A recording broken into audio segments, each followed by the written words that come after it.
Let's get it. 580 Sports Talk, live and direct on a Thursday. Hi, hello, and how are you? We got you for the next 3 hours, 3 to 6, full of sports talk on this Thursday afternoon on the Sports Voice of Kansas, 580 WIBW, FM 104.9, online at 580WIBW.com, and on our live video stream, you can catch us on YouTube. The channel is 580 Sports Talk. You can also catch us on Facebook at WIBW News. However you are consuming the program today, thanks for being a part of things. We're glad you're here. We'll make it worth your while here these next 3 hours on a jam-packed 580 Sports Talk. I am Dan Lucero. Spencer Dupuis will join me in a little bit. Brendan Warzinski remains on paternity leave as he and his wife's newborn, about a week old. So it'll be a week old tomorrow. So Brendan remains on paternity leave. Said jam-packed, I wasn't lying. We got 3 great guests lined up for our Thursday. The usual suspects, we'll round them up. Rick Peterson of TopSports.news will check in. At the bottom of this hour, we'll get Pistol's thoughts on the start of high school basketball season. Hoops are underway. Wrestling's also in full swing, so we'll get Pistol's thoughts on that as well. The start of the winter sports season and his impressions of Shawnee County teams across the area. Rick Peterson joins us for the local sports spotlight. That is coming up at the bottom of this hour. Bottom of the 4 o'clock hour, it's the Big 12 football breakdown with Paul Myerberg. Obviously, there's no Big 12 action this week, but still plenty to talk to Paul about as he covers all things college football for USA Today. So we'll get Paul's thoughts on Arizona State's Big 12 championship, the coaching hires in the conference, Scott Frost and Rich Rodriguez both returning to their old haunts. And yeah, I had to ask him about how he thinks things will go for Bill Belichick at North Carolina after that was made official yesterday and Belichick was introduced in Chapel Hill today. So Paul Myerberg will join us at the bottom of the 4 o'clock hour. Then checking in with us at about 5:25, the voice of the Chiefs, Mitch Holthus. We'll get Mitch's thoughts on another 19-17 win over division foe. You know, if I had 5 cents for every time, I had a nickel for every time the Chiefs beat a division rival 19-17 at home this season, I'd have 2 nickels, which isn't a lot, but it's weird that it happened twice. We will get Mitch Holthus' thoughts on that and a look ahead to this Sunday coming up against the Cleveland Browns and the big schedule to come for the Chiefs as they prepare to embark on 3 games in 11 days. And I have some thoughts on that to lead off the show today about how this is a lot to ask of a team that has already had to grind their way through the first 13 games of the season and has played more football than any other team in the NFL over the last, 6 seasons? So some thoughts on that and a possibility that might be a godsend for the Chiefs, but would make Roger Goodell so mad. I bet you know what I'm thinking of, but we'll talk about it here in just a little bit. Also, injury update from the Chiefs and the Browns. We'll get to the participation report. Browns sound like they're going to be without a big part of their passing game on Sunday, and we will discuss that. So lots of Chiefs stuff to get to in the 3 o'clock hour, as per usual. In the 4 o'clock hour, something Tim Fitzgerald said on yesterday's show stuck with me a bit, and he continued to talk about it today. If you're a Go PowerCat subscriber or reader, you don't have to be a subscriber to check out Fitz's daily deliveries over at GoPowerCat.com. But our K-State insider, who joins us every Wednesday for the Wildcat wrap-up on the show, said something about the state of Kansas State basketball and the idea that a loss coming up at the Wildcat Classic on Tuesday against Drake would maybe be a turning point in the Jerome Tang tenure and a turning point that might be hard to recover from, or at least recover fan support from for this season at the very least. And I have to say, I'm a little surprised to hear discussion about the fans maybe turning on the program 10 games in. That just, and it's not that I don't understand it. I just don't understand it. Like, I understand where it comes from, I guess is what I'm saying. Like, I understand why there would be frustration, but to go to the lengths that some people have talked about with regards to, withdrawing their support, not using their tickets, all of these things, I don't know how we're there already with Jerome Tang and Kansas State men's basketball. And I had some thoughts on that. We'll bring back the clip. You can hear exactly what Fitz had to say, so I'm not just responding to air. But, it was interesting. And like I said, I get where it comes from. I just don't think this is the guy and this is the program that you say 10 games is what they're going to be, and I'm just done with them. If, in fact, they were to lose to Drake next Tuesday at the T-Mobile Center, and look, they might. Drake's good. Right now, Drake's higher than KenPom than K-State. Drake's good. And if you know anything about the MIAA, they're well coached. That man, Ben McCollum, is a demon. And I say that with all the respect in the world. That man is a demon. And he has already made Drake into a much better team. He brought 4 Northwest Missouri State Bearcats with him, and they are 8-0, and they've beaten an ACC team. Like, they're legit. They could absolutely beat K-State, and it would not be a surprise. But if it happened, I'm just surprised to hear people talking about turning on. Maybe turning on is too aggressive a way to put it, but pushing away K-State basketball based on 10 games this year. We'll discuss it. We'll flesh it out a little bit later on in the show. Plus, we'll talk Thursday night football. There's a big one tonight. You'll hear it right here on 580 WIBW and FM 104.9, the sports voice of Kansas. We'll carry Westwood One's coverage of Thursday night football tonight, the Rams and the 49ers. We've got the 580 Sports Talk headlines. We got 2 new stories on what is wrong with you. Lots of great stuff. All of our great guests. And your interaction if you're watching on YouTube, jumping in the live chat. Again, the YouTube channel is 580 Sports Talk. You can watch the show. You can see us. Right now, it's just me. Like I said, Spencer Dupuis will join us in a bit. Brendan Dworzinski's on paternity leave. It's just me, Dan Lucero. That's me. That's my name. It's just me on camera right now, but you can watch us do the show and talk and see, what kind of fits we're getting off. I've got my Denver Nuggets Maxi the Miner hat on today, if anyone's curious. You watch on 580 Sports Talk, our YouTube channel. You can subscribe to that YouTube channel. And if you're watching along, there is a live chat feature on YouTube, whether you're watching in a browser or on an app or on your TV. There's a live chat feature, and you can type words into that I can read. And others can read. You can interact with your fellow listeners along the way on this edition of 580 Sports Talk. Thanks for being here. Really appreciate you spending some time with us this afternoon. Like I said, we'll make it worth your while. Want to talk some Chiefs football to get started, though, because it's not ideal conditions if you get Patrick Mahomes to admit at the podium that things aren't ideal for the Chiefs as it currently stands. With regards to their schedule, it's not uncommon for teams to play 3 games in 12 days. That happens actually quite often. You have a Sunday, you have another Sunday, and then you have Thursday night football. That's 3 games in 12 days. And everybody, literally, every team in the league deals with that at least once, right? You have 3 football games in 12 days at some point during your season. It's tough. I think, a reason that injuries have gone up in the league. I think that the Thursday night football game quality of play has not been good as a result. But it kind of is what it is at this stage.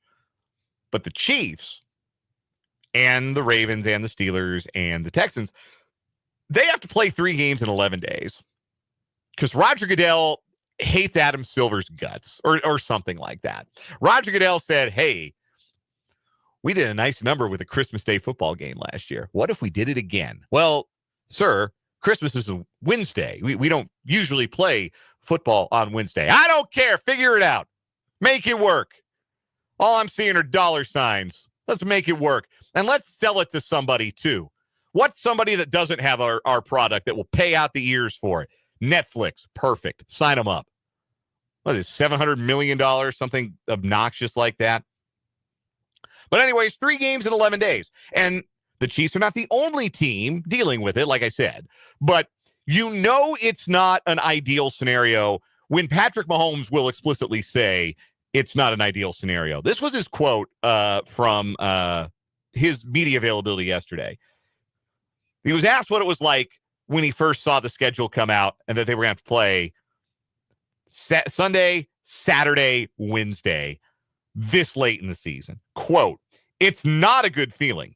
I'm excited to play on Christmas to hopefully get back from what we did last year. You never want to play this many games in this short of time. It's just not great for your body. But at the end of the day, it's your job. You're a professional, and you have to come to work and do it," end quote. And he's right. It's not natural. It's not good for the body. It is not going to be conducive to, I think, particularly good football. I do think it's going to lead to some injuries, but it sells. And the Players Union has essentially allowed Roger Goodell and the owners to run roughshod on them when it comes to the schedule making. And now we have things like the flex schedule where you can take a game that was scheduled for a Sunday and move it to a Thursday with a month's lead time. The more extreme version of flex scheduling that we've seen the last couple of years. Ask fans how they feel about that. Ask fans who are maybe planning to go see their team on the road. Ask them how they feel about that. That Chargers-Broncos game that got flexed to Thursday night football on December 19th. That game is in LA, initially scheduled for Sunday, flexed to Thursday. Ask Bronco fans who are planning a trip to Los Angeles around that game how they feel about it. Of course, the league doesn't care. The fact of the matter is, and this is an aside, but like the NFL doesn't need the paying customer at this point. The NFL has outgrown the need for the paying customer because, again, you saw what you saw what Netflix is paying for these football games, right? You saw what Netflix is paying. It's about $75 million a game, $150 million total. They scheduled a Beyonce concert for this. They don't need us to show up. They just need us to watch on television. And what do we all do? We watch on television. So it really is sold anymore more as a TV product than it is a product that is good for the players or good for the fans. Like the TV partners run the show. And that's why we have this situation that the Chiefs find themselves in. But I will argue that it is harder on the Chiefs than it is on Houston and Pittsburgh and Baltimore. They're all going through the same things. Chiefs will have to play Houston on a short-ish week. They will play this coming Saturday, and then they will play Pittsburgh on the really short week, and Pittsburgh, too, will be coming off of a Sunday, Saturday stretch of games. Baltimore has to go through the same thing, and all four of those teams, all four of them are going to be in the playoff field in the AFC, right? Those are all playoff teams, every single one of them. Now, you can try and spin it and say, well, you get a nice long lead time into your Week 18 finale. And then, hey, if you don't have to play hard in Week 18, let's say you've already cinched up a bye or a division championship, or you know your seed. Or even if you don't know your seed, you're prioritizing the healthier players over the difference between the 2 seed and the 3 seed, or the 3 seed and the 4 seed, as the case may be. That could potentially be beneficial, but you know what would be really beneficial? What if you didn't have to play the Christmas game?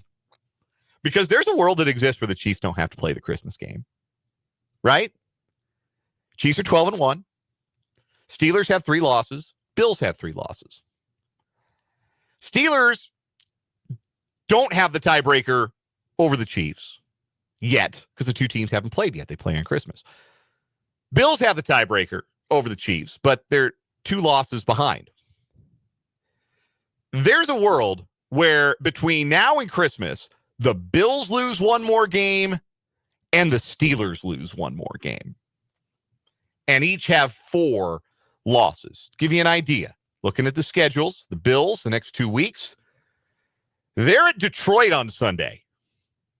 So that defense that couldn't stop a nosebleed against the Rams, now they got to deal with the Lions. And they play the Patriots the Sunday after that.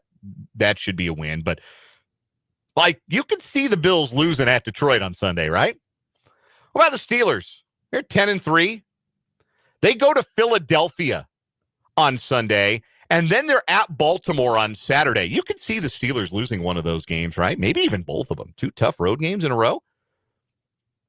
So what happens if that happens? What happens if going into Week 17, the Bills have 4 losses, the Steelers have 4 losses, and for the sake of it, let's say the Chiefs do what the Chiefs have done, which is win football games. Stupidly, closer than they should have been, strangely, however you want to put it, luckily, whatever adjective or adverb you want to use. Let's say the Chiefs keep on doing Chiefs things, and they beat Cleveland on Sunday, which I think they will do, probably 19-17. But I think they will beat Cleveland on Sunday. And then I think they will beat Houston on Saturday. I think they're a better team than Houston. I think they'll beat Houston. So in this scenario, the Chiefs would have wrapped up the number 1 seed in the AFC going into Christmas. It would be possible for that to be the case. What then is the incentive for Andy Reid to send out Travis Kelce, Patrick Mahomes, Chris Jones, Joe Tooney, Trent McDuffie, you name a veteran, DeAndre Hopkins, Juju, Isaiah Pacheco, Charles Omenihu coming off injury? What is the incentive to play those guys on 4 days rest on Christmas? Other than Roger Goodell would make a very angry phone call to One Arrowhead Drive. Don't you think it would be worth it? Now, I don't know that Andy Reid would do this, because Andy Reid is the kind of coach who believes in rhythm and staying in game shape, and it's why he plays his starters more than most coaches do in the preseason. A lot of coaches now don't even play their starters at all in the preseason. Andy Reid doesn't believe in that at all. So I can't imagine that Andy Reid would commit to just sitting all of his starters for the Christmas Day game. But like in that scenario where the Chiefs have nothing to play for on 4 days rest against Pittsburgh, you at least sit Mahomes, right? You got to. As many hits as he's taken, you at least sit Mahomes on Christmas, right? And imagine that. Imagine Netflix paid all that money, all that cash for Carson Wentz. Imagine that for a second. Chestnuts roasting on the open fire, Jack Frost nipping at your nose. Fire up Netflix to watch Carson Wentz against the Steelers. That is not what Netflix paid for. But I think that would, at the minimum, you would have to do that if you were Andy Reid and the Chiefs. And that makes these next 2 games all the more important, because there are absolutely losable games for the Bills and Steelers in this stretch, this next 2 weeks.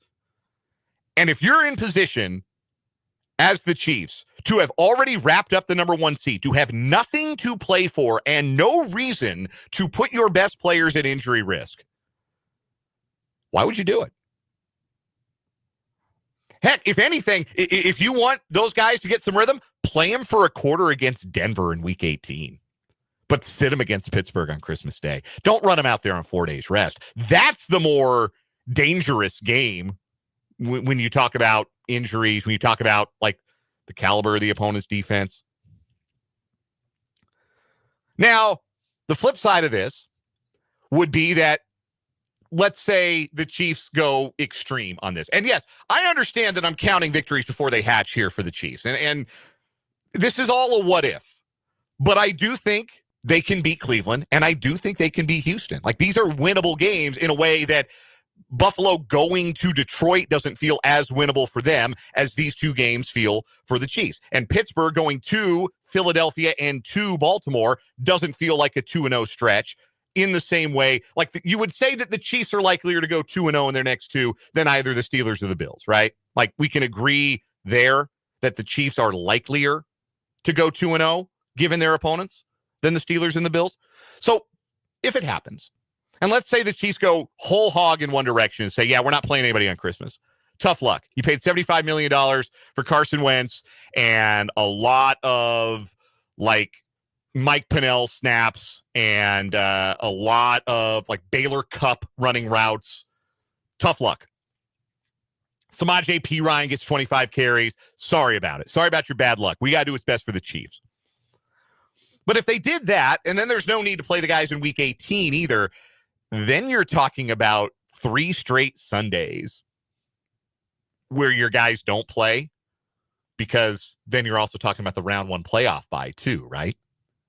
So that'd be 3 straight Sundays, really 4 straight Sundays, a month of Sundays where your best guys don't play, where you're not playing football. And I don't know that that's necessarily ideal either. So it's a tough spot to be in. And like, obviously this is moot if the Chiefs go out and finally get burnt with all this playing with fire they've been doing recently, and they trick one off the next few. Entirely possible that the Chiefs don't go 2-0.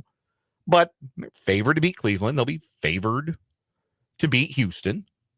If they do that and Pittsburgh and Buffalo slip on a banana peel, then the number 1 seed's taken care of before Christmas. That's what Santa's left under your tree, is the first round bye, the 1 bye. And at that point, particularly with certain guys, I wouldn't play him for a month. Like, there's no reason to run Travis Kelce around. See if he gets some legs back. See if Santa leaves him, I don't know, half a second shaved off of the 40 he's running right now. No reason to play Chris Jones. No reason to play, your banged up guys. But there's a flip side to that too, because let's say Hollywood Brown is ready to return from injury. Wouldn't you want to get him out there, face some live fire, play with Mahomes, catch some passes from Mahomes? Can you accomplish that well enough in practice in 7-on-7s, or do you want some game reps between those two going into the postseason? It's such a fascinating question that I really hope we get to see how the Chiefs handle it, just from a game theory perspective, right? Because like the sensible thing, the careful thing to do is get the 1 seed, wrap everybody in bubble wrap, and we'll see you in the divisional round.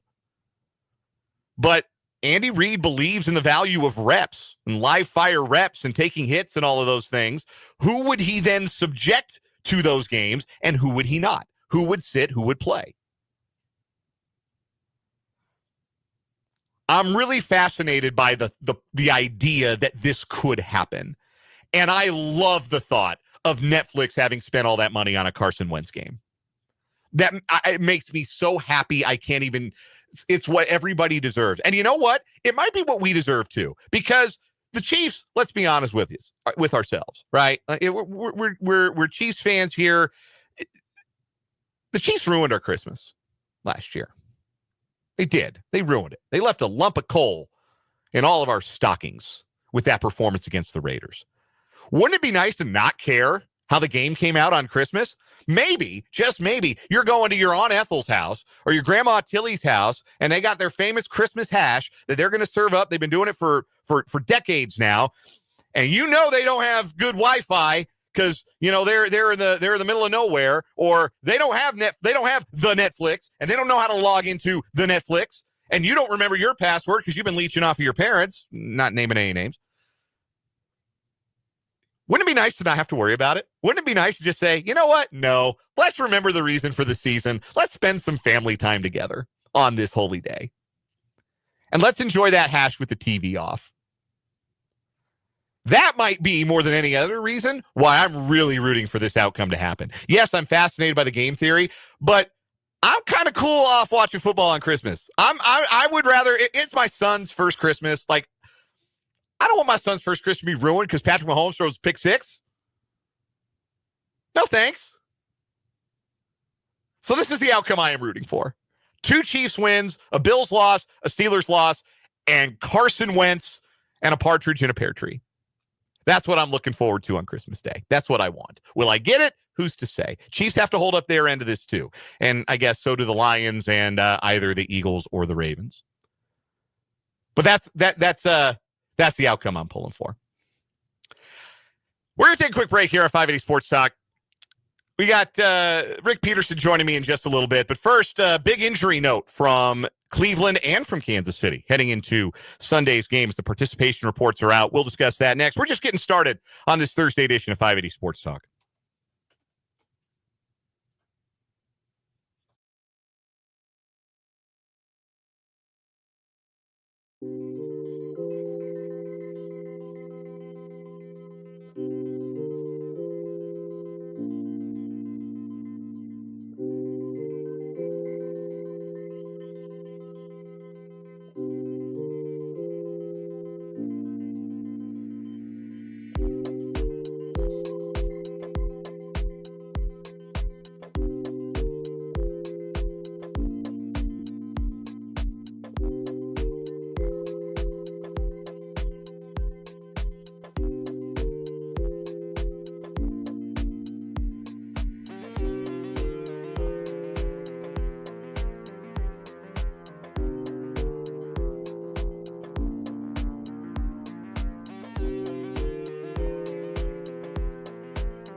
Great showing in the YouTube live chat. Appreciate everybody who's watching the show today on our YouTube channel, 580 Sports Talk. Hello to Laramie, John P., been a minute, John. Good to have you back. Trevor caught my Phineas and Ferb reference at the beginning of the show. I have to confess, I'm only familiar with the meme. I'm not really familiar with Phineas and Ferb as like a show, like an entertainment product.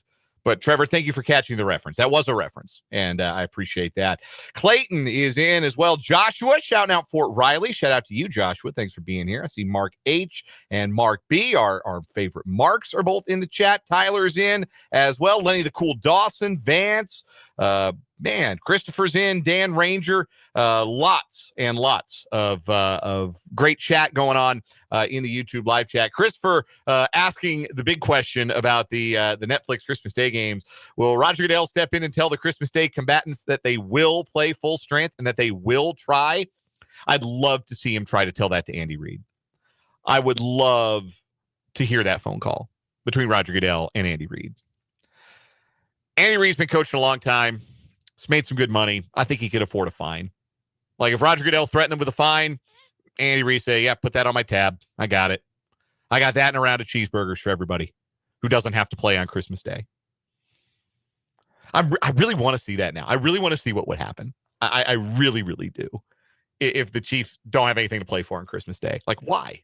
Why go out and, especially Mahomes, right? With the hits he's been taking.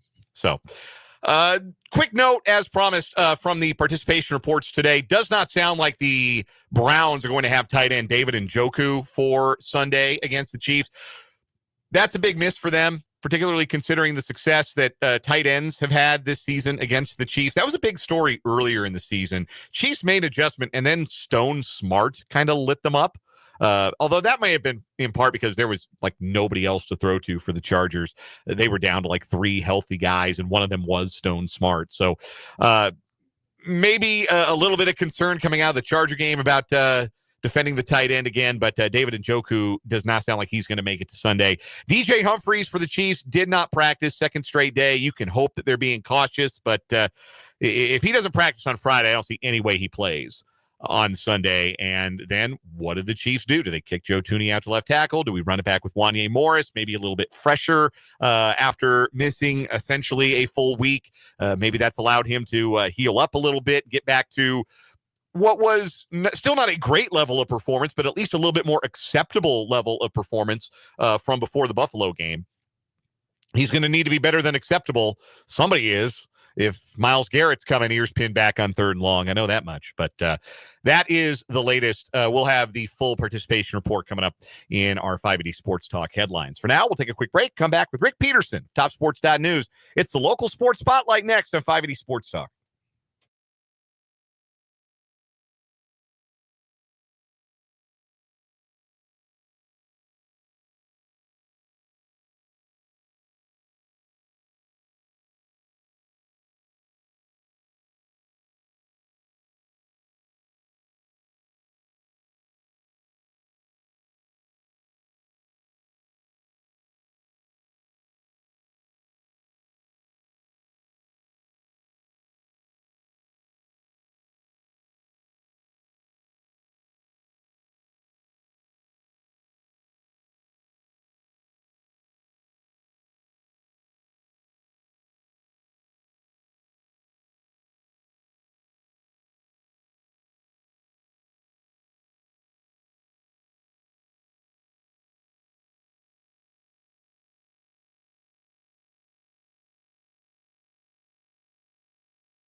We are joined on the Fleming Place Wine and Spirits Hotline by the great Rick Peterson of TopSports.news. He joins us every week for what we call the local sports spotlight. Pistol covers all things Shawnee County High School sports and Washburn athletics for TopSports.news. Pistol basketball season is in full swing. If there's been one result so far that has maybe turned your head or caught your eye on the hardwood in this early start to the high school basketball season in the area, what would it have been? My very first game of the season when Washburn Rural girls were home against Blue Valley Northwest. They're down.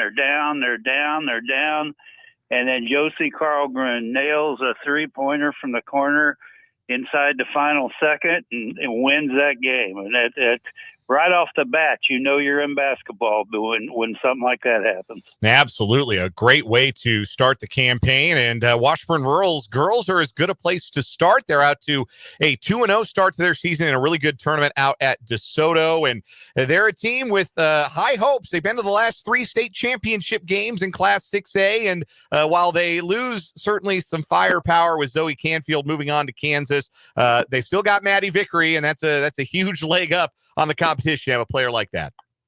Yeah, and they play a very, very interesting game tonight. They're playing Ron Slaymaker's Topeka High girls, and Topeka High girls got their first win in the tournament opener, and I'm really curious to see how that one comes out tonight, because I think that could be a good game. You know, that was going to be my answer. If you'd flip the question on me, what score so far has raised your eyebrow? It wasn't just a win in Ron Slaymaker's debut on the Topeka High sideline. The Lady Trojans cruised past Olathe Northwest. 49-34 was the final score in that one. We knew they'd have a good guard court coming back this year, but looks like they've added some talent up front, and Ron Slaymaker knows how to win, doesn't he? Oh, yeah. And see, actually, they were the first one out of the gate. They played a Thursday game at Wamego and lost their tight one there, I think 4 points. But I think that showed when they came back in the tournament.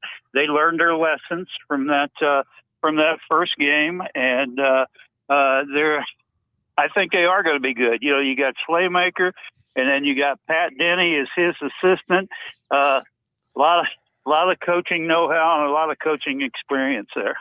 Most definitely. Rick Peterson is our guest. This is the local sports spotlight here on 580 Sports Talk. Some other results early season from the hardwood. Topeka West boys went on the road and took care of DeSoto last Friday. I mentioned the Chargers because they're part of our 580 Preps Game of the Week doubleheader tomorrow night as Topeka West will play host to Seaman in United Kansas Conference basketball. Christian Olsaker taking over for Rick Bloomquist there at Topeka West, but that is a talented team, and they look a little bit like a college team getting off the bus, some of the length that they have, and I think they're going to be really good this year. What's your early read on the Chargers? Well, I agree wholeheartedly, and I'm with you tomorrow night, so we'll get a good chance and see, because I think Seaman has a good chance to be very good too. To Piper, which a lot of people are going to lose to Piper, and but then they came back with a really good win against Lansing. So I think that game, those games tomorrow night, will show us stuff about both of those teams. You mentioned Piper, and we've been talking a little bit about teams from the United Kansas Conference here. And look, I've been around long enough to know there were some years where the Centennial League was incredibly deep, and there were no nights off in the Centennial League. That being said, the United Kansas Conference on the boys' side in particular this year, with 4 teams in the preseason Class 5A top 10, it's hard to think that there's a deeper league at any level anywhere in the state this year, and it's one of the deepest collection of boys basketball teams in a league that I can recall, certainly in my time here, Pistol. Yeah, it's a very deep league, a very good league. And you know, let's go back to last year. You know, Piper was second in 5A. Heights made it, and there's DeSoto. I mean, there's just some really good teams in that league.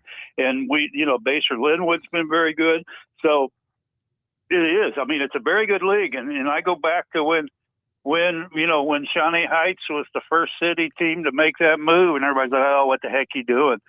You know, it's turned out to be a great move, I think, in all sports. We're talking to Rick Peterson of TopSports.news. This is a segment we call the Local Sports Spotlight here on 580 Sports Talk. We do it every Thursday at this time. You can follow Pistol on Twitter at Peterson_Rick, and, of course, read his writing at TopSports.news. Rick, it's every year it seems like that there is an auspicious debut for a freshman talent in the city, whether it's on the boys' side or the girls' side. The Hayden Lady Wildcats got one of those in a game at the Paul Terry Classic earlier this week. They were playing Hutch Trinity, or was it Wichita Trinity? It was Trinity, one of the Trinity schools. And I think Wichita. Yeah, I think it was Wichita Trinity. My apologies. And they took care of business in that game, and freshman Bailey Schmidtline was their leading scorer. What can you tell us about her? Is she a player who's going to add to what is already an impressive roster for Carvel Reynoldson's Hayden team that went to state in 3A last year? Well, I was at that game, and Haley Smidline, who's also a very, very, very good volleyball player, just immediately, I think she had like 8 or 10 points in the very first quarter. They got off to a great start. I think they list her at 5'11", and I think she's every bit of that. And she reminds me a lot of what I saw out of Maddie Vickery a year ago. You know, Maddie Vickery starts as a freshman last year and was just really, really impressive. And I see the same thing out of Smidline this year. You also had a chance to see the Hayden boys and their first action, some of their first action under Dwayne Anthony, their new head coach. What were your impressions of the Wildcat boys? Well, again, you know, they played an opener last Friday at 6A Shawnee Mission West, 6 days after coming off the football field, and they lost that game, but they turned around, and I was very impressed. They have that same tenacity and that same workmanlike attitude on the basketball floor that I see out of Hayden football teams. You know, they expect to win every time they go out there, and because of that, they are going to win a lot of games. And they have, I think it was 6, you know, with like 8 points or more, and I was impressed. And I know Dwayne Anthony could coach. Yes, that was his very first win as a head coach, but he was on Rick Bloomquist's staff. He comes out of basketball hotbed, Atchison. So I think they're going to do well. 2 defending state championship basketball teams in the area, in the Seaman girls and the Silver Lake girls in 5A and 3A respectively. And both teams in a bit of different position, where Seaman returned 4 starters, and you wouldn't expect them to miss a beat. And they certainly don't look like they have. They eked out a tough win over a good Piper team in their opener and then rolled over Lansing on Tuesday. Silver Lake girls, though, graduated for their 5 starters, but they've got a couple of one-sided wins over Perry LeCompton and Holton already under their belt, and maybe Kyle Porter's group isn't going to miss a beat out there at Silver Lake either. Well, I think the thing about Kyle Porter's team is, you know, he has the floor leader in Haney, and she's going to take him a long way. She was probably the MVP of the state championship game last year. But I think they have a lot of girls that were just waiting their turn. You know, that senior class was so good that it was hard for them to break the lineup. But I think they were just waiting their turn and going against those girls every day in practice. So I really don't think they're going to miss a beat. I think they're going to be a contender again. We're talking to Rick Peterson of TopSports.news on the Local Sports Spotlight here on 580 Sports Talk. Let's pivot from the hard court to the mat. Wrestling season is underway. You had a chance to take in the Highland Park Invitational last week. What are your early impressions of some of the wrestling in the city this year? Obviously, we know Washburn Rural's girls and boys are going to be standard setters and contenders for state titles in Class 6A. But what else are you seeing in the city's wrestling ranks so far? You know, I saw Hayden and Topeka High, Topeka West last week in the Highland Park, of course, and the Highland Park Invitational. I was impressed with the numbers. I was impressed with just how many competitors they have. And, you know, for the first time out of the gate. And then, of course, my highlight of the day was getting to sit down with 3-time high school champion, 2-time NCAA champion, and 2-time Olympian Melvin Douglas, and a Highland Park grad. and that was a thrill in itself. You know, I did get a chance to read that piece at TopSports.news, and for anybody who did not read it, go to TopSports.news and read Pistols checking in with the Olympian and the national champion Melvin Douglas, who's enjoying his life post wrestling and getting a chance to catch up with things at his alma mater. I thought that was really cool, Pistol. I wanted to pass along. I enjoyed reading that very much, and I hope everybody else does too. Well, I think the thing about that is that shows that people in Topeka, Kansas can be Olympians, can be NCAA champs, can be household names in their sport. And that's the biggest takeaway I have from something like that. All right, Pistol, as we look ahead to the coming weekend, you already mentioned you're going to be at Seaman Topeka West basketball on Friday. What else have you got your eye on, either on the mat or the hardwood or in the pool this weekend? Well, I was in the pool. Well, not in the pool, thankfully, but I was beside the pool yesterday. But I'm going to do basketball, and then I'm going to do the Melvin Douglas Invitational Wrestling Tournament on Saturday, and while also keeping real close eye on the Shawnee Mission East Tournament with Highland Park and Washburn Rural, and then the DeSoto Tournament with both Topeka High teams and Washburn Rural girls, and those will be great tournaments. Pistol, what would your best swimming stroke be? Now I have to know. Dog paddle, I guess. Hey, you and I me. don't think that's. You and me both. I don't think that's on the schedule, but that'd have to be the dog paddle. I just try not to drown, man. That's my quest. I'm right there with you. Rick Peterson of TopSports.news joins us every week on the program for the local sports spotlight. Again, if you are interested in the happenings of Shawnee County High School sports and the Washburn Ichabods, TopSports.news should be a daily read, a daily visit. And, of course, you can hear Pistol Thursdays here on 580 Sports Talk. Rick, it's always a pleasure. We'll see you tomorrow night. Look forward to it. That is Rick Peterson. We'll step aside for a quick timeout. Come on back and wrap up this 3 o'clock hour, 580 Sports Talk right after this.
Wrapping up this first hour of 580 Sports Talk this afternoon. Thanks again to Rick Peterson for joining us for the local sports spotlight. Always a great time talking to Pistol.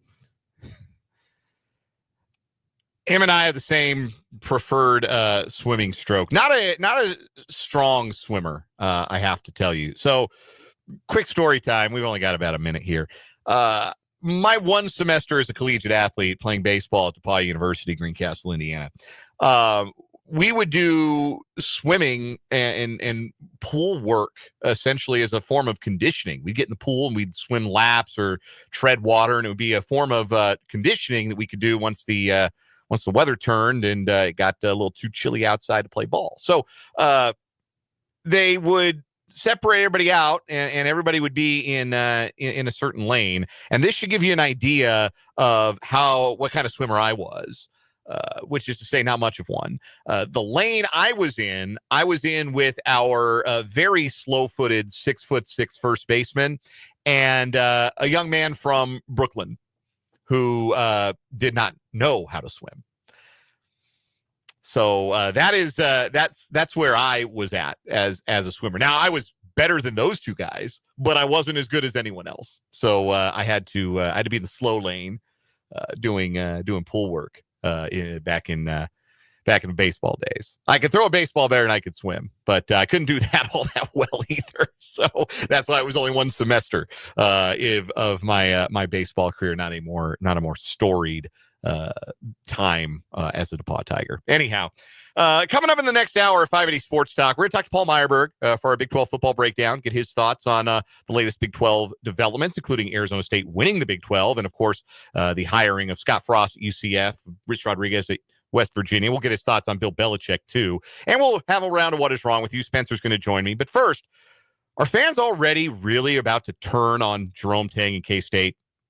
I think that's a really bad idea and an overreaction. And I'll talk about why. And we'll start the 4 o'clock hour that way here on 580 Sports Talk.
Let's get it. Hour number 2 on a Thursday on 580 Sports Talk.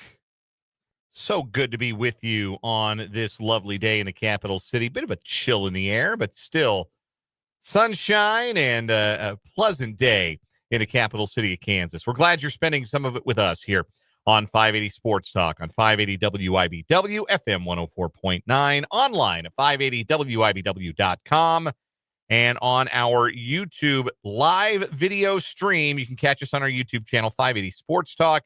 You can catch us on Facebook at WIBW News. I'm Dan Lucero. Spencer Dupuis has joined us. Hi, Spencer. Happy birthday, Spencer.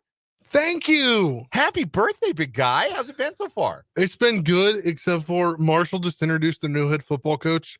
And the worst thing a head football coach can say when they're being introduced is, "This is the last place I'm going to be. I am never leaving." That's the worst thing somebody can say when they're first getting started, right? It's never true. Exactly. It's nice to pretend. Yeah. Like, I love winning the press conference, right? You got to say the right things in the press conference. I remember I covered a press conference. This was many, many moons ago. I was interning at KOA in Denver, and I was covering a press conference. University of Denver had hired a new basketball coach. The guy's name was Joe Scott. Joe Scott, he might have gone back to Air Force, but Joe Scott got Air Force to the NCAA tournament, running like the Princeton offense. Like, Joe Scott can coach. Anyway, DU was hiring Joe Scott. And the athletic director, before introducing Joe Scott, stood at the podium and said, "We are committed to being the best Division I men's basketball program in the state of Colorado." Let me say that again. We are committed to being the best Division I men's basketball program in the state of Colorado. And, like, that's the kind of thing you hear that fires you up. Hell yeah, man. Go Pios. It's not how it worked out. Joe Scott's tenure at DU was unsuccessful. They never made the NCAA tournament. He left. Yeah. I think he went to, it might have gone to Princeton. Like, I don't remember what happened to Joe Scott. But anyway, that's the thing. Like, you say things at the podium. You're trying to get the sound You're trying to win over the crowd. Win the press conference. Yes. And that just kind of rubbed me a little bit the wrong way, but it's better than what I heard from former head coach saying, "Sorry, this was supposed to happen over the weekend, but I was a little busy." After a week ago saying he wasn't taking any jobs until the end of the season. So how many candles on the birthday cake, Spence? 27. 27. That's your prime. I'm in my late 20s now. You're in your Vladimir Guerrero year. Yeah. Who's your favorite number 27? I don't even know. I don't know many 27s. Yeah, it's kind of an awkward number, right? Yeah, like I don't know. I don't think there's been a 27. First one I thought of was Vladimir Guerrero, if that tells you anything. Let's see. Let's throw it out to the YouTube live chat. Who's your favorite number 27? I'm looking up number 27s for the Kansas City Chiefs all time. Larry Johnson, most accomplished number 27 in Chiefs history, followed by round 1 with Kareem Hunt. All right, Jordan Zimmerman. Oh, Nationals. Yes. Let's. I'll never forget the no-hitter. Oh yeah, was that the last day of the regular season? Was that one? Yes. I wondered. Royals to have worn number 27. Most recently, Tyler Gentry. Most notably, not a number with great history. It doesn't appear. It's just an awkward number. It is. Adalberto Mondesi wore it. He's the one who wore it the longest. Him and Luis Aquino, I guess that would be. Mark Littell wore it for a year. Rennie Martin. Joe Beckwith wore it on the 85 team. That's not a name I recognize. D. Brown was number 27.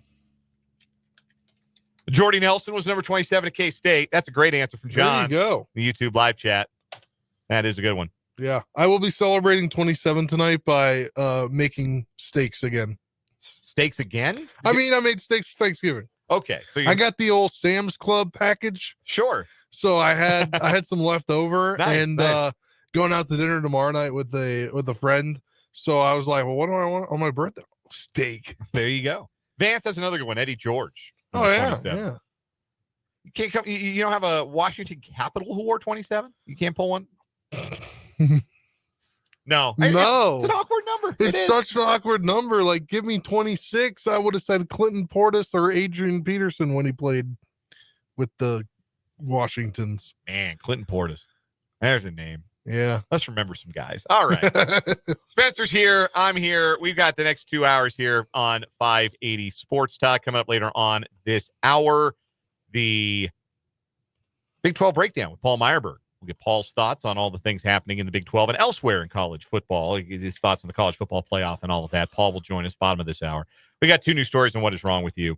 Hey, West Virginia hired a new coach, so got the opportunity to ask him about that. Yes, we do. Yes, we will. I was thinking it was going to take a little longer for them to figure one out, but now you got the opportunity to talk to him about it today.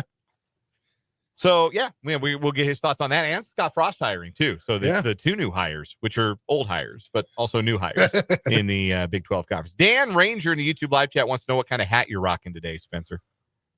It is we'll pop you into the big window so we can get a better look at it. It's a Herd Country Lager. It's a Marshall beer by Country Boy Brewing out of Kentucky. So they got their own like, it's not on campus. It's just an alum or. No, it's just they partnered with a brewery and they brew a lager beer that they actually sell at the games. Yeah, that's like the new thing in college athletics. You either get beer or bourbon. Colorado State's got one. I don't remember if I think that's Odell Brewing Company up in Fort Collins. That's one for Colorado State that I've had. I've had the Wooshock Wheat from the Wichita Brewing Company. Quite good, actually, to make a point about it. But that's the mystery of Spencer's hat. Had the Rocket today. Oh, yeah? Marshall, new coach announcement, sure. Got to rock the green somewhere. No, it's a sharp hat. Yeah, it's a sharp hat. I do. I like the green. I wanted to start this 4 o'clock hour with this, though. And if you'll get me audio, Spencer, we were talking to Tim Fitzgerald yesterday. Tim Fitzgerald, GoPowerCat.com, comes on with us every Wednesday to talk all things K-State. Fitz is K-State to the marrow and tied into that program and has his fingers on the pulse of not just what's going on inside, but how the fan base is feeling and reacting. So Fitz says that I'm listening. Fitz says something that I'm not maybe expecting to hear and my ears perk up. But we had Tim Fitzgerald on yesterday. We're talking about K-State basketball. K-State's off this week. They last played Saturday at St. John's, lost that game, and they are taking on Drake in the Wildcat Classic this coming Tuesday in their next contest. And we were talking about the start to this season for Kansas State, 6-3. It's not what anybody expected. It's not what anybody wants. And it is disappointing. And it is, to this date, a failure to meet some fairly lofty expectations given the quality on paper of the transfer class that Jerome Tang and his staff brought to Manhattan this season. And Fitz made the point that they better not lose to Drake in the Wildcat Classic. And that led to this bit of the conversation. I'm going to run this back again. Again, this is from yesterday's show. This is an exchange between me and Tim Fitzgerald talking about K-State basketball. They lose to Drake. It does sort of feel like that could be a tipping point game, maybe a little bit, not just for this year's team, but as you put it, for sort of the perception of the direction of the program. Yeah. I remember when that game was announced as a Kansas City game, and folks from Kansas City were a little upset that it was a Valley team. Well, as it turns out, Drake's better than Kansas State with the first-year head coach and Ben McCollum, who was at Northwest Missouri State. So I think the optics of that, if you lose to them, makes it worse. It's like a force magnifier, so to speak. It's like, so you lost to a Valley team, and it's coached by a first-year coach who's at the first year at Division I. Yeah, that's an optics problem that will really push fans to the edge if they lose. Add to that, 4 days later, you go to Wichita State and play a Wichita State team that is maybe better than what we thought. You need to win them both. You absolutely need to win both of these.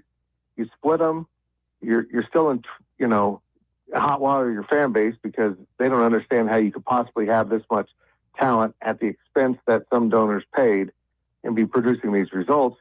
You lose both of them, and you're going to lose most of your fans for this season. You just will. So that was, again, Tim Fitzgerald to GoPowerCat.com on yesterday's show talking about K-State men's basketball. And my first reaction, my first thought when I heard that, and this is not to, I'm not playing this behind Fitz's back to rip him. And not one bit am I critiquing what Tim Fitzgerald had to say. Like I said, man is tied in and knows not just what's going on inside the athletic department, but knows the fan base as well as anybody covering any team anywhere in the country. But I think the idea that there would be an optics problem to lose to Drake because Ben McCollum's in his first year as a Division I coach, I disagree with that notion, because I think anybody who knows who Ben McCollum is and what he's about knows that he's a really good coach. He should have been coaching Division I a long time ago. And frankly, the Northwest Missouri State job in the MIAA is as good or better than probably half of the Division I jobs in America. It's better than any SWAC job. It's better than any MEAC job. It's better than most of the jobs in like the Patriot League, the CAA. I would argue the Big West. It's as good or better than any of those jobs. Like Ben McCollum can coach. And I think people in the region who have even a passing familiarity that there are other levels of basketball beyond the Big 12 know that Ben McCollum is one hell of a basketball coach. And that it is not a surprise that Drake is what they are, and that they are a winning team. They're going to be a winning team, and they're going to run the Valley as long as Ben McCollum is there. So I understand where there could be an optics problem with some fans, but I think that there are enough savvy Kansas State fans out there who know that Ben McCollum's accomplishments at Northwest Missouri State are worth a little something. So the other part of that, though, that was interesting, and further along discussing the disappointment of the results so far for this Kansas State team. They're 6-3. They've lost a player, Chor, who's left the team for personal reasons. The thought that if it doesn't turn around quick for this team, you're going to lose the fan base. Those were Tim Fitzgerald's words, and you might incur the discontent of some donors, some NIL donors, who might think, hey, maybe my money would be better spent on a different sport. If I'm going to support K-State athletics, maybe I want to support a different sport. And I'll get to that point in a bit.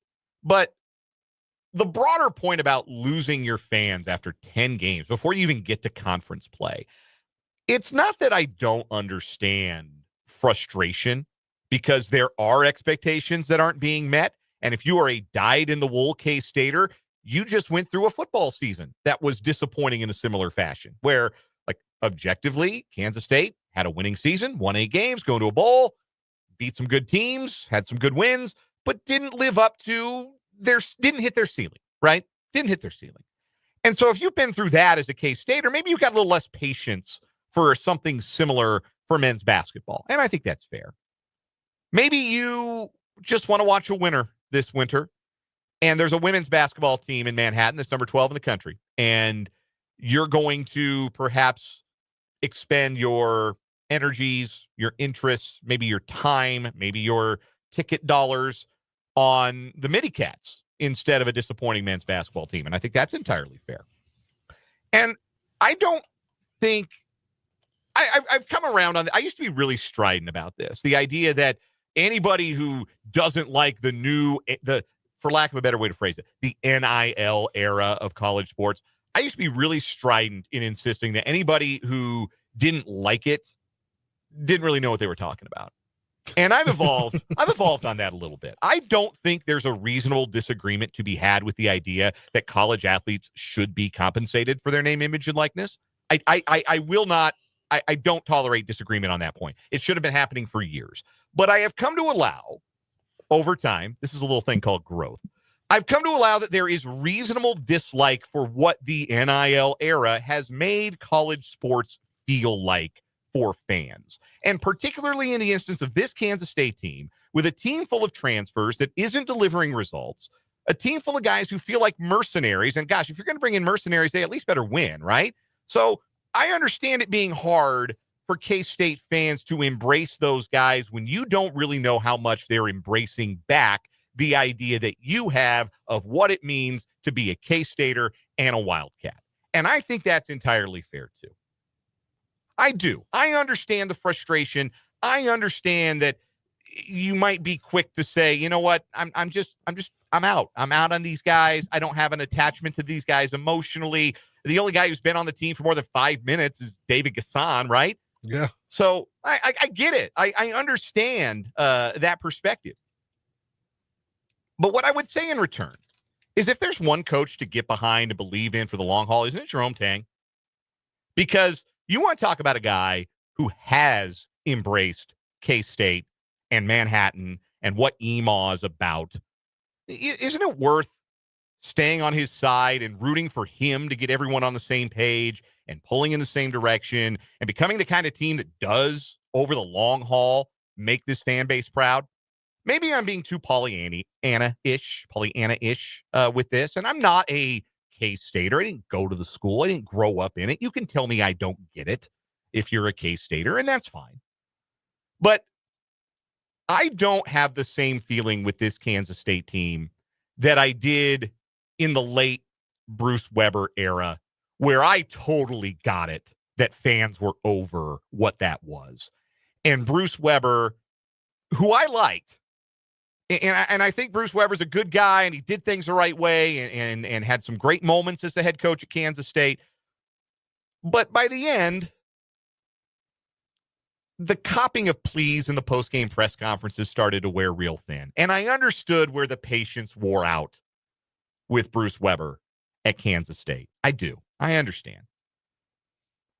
But with Jerome Tang, this is a guy for whom the foundation of his life is faith. And not just in the literal, like the religious sense of that term. The belief in himself, the belief that a situation would shake out for him where he would get a chance to one day be a head coach, and then that promise paying off for him in Manhattan. This is a guy just asking for the fan base to have a little faith in him. And I know that it gets harder for every loss. And if they lose to Drake on Tuesday, or if they go to Wichita and get beat, it'll get harder still. But I still have faith in Jerome Tang. I do. I think that it is very hard to have instant results with a roster that is constructed like Kansas State's is constructed. It's not an excuse. I think it's a fact. I think it's hard to get a brand new team, particularly in this instance. The difference between this team and the transfer-laden roster that went to the Elite Eight in Jerome Tang's first year is those guys, by and large, coming to Kansas State in that transfer class. I'm talking about Keontae Johnson, yes, but I'm also talking about guys like Cam Carter, and I'm talking about Desi Sills and Tyke Green, Bebe Igiola, like all those guys, David Gasson.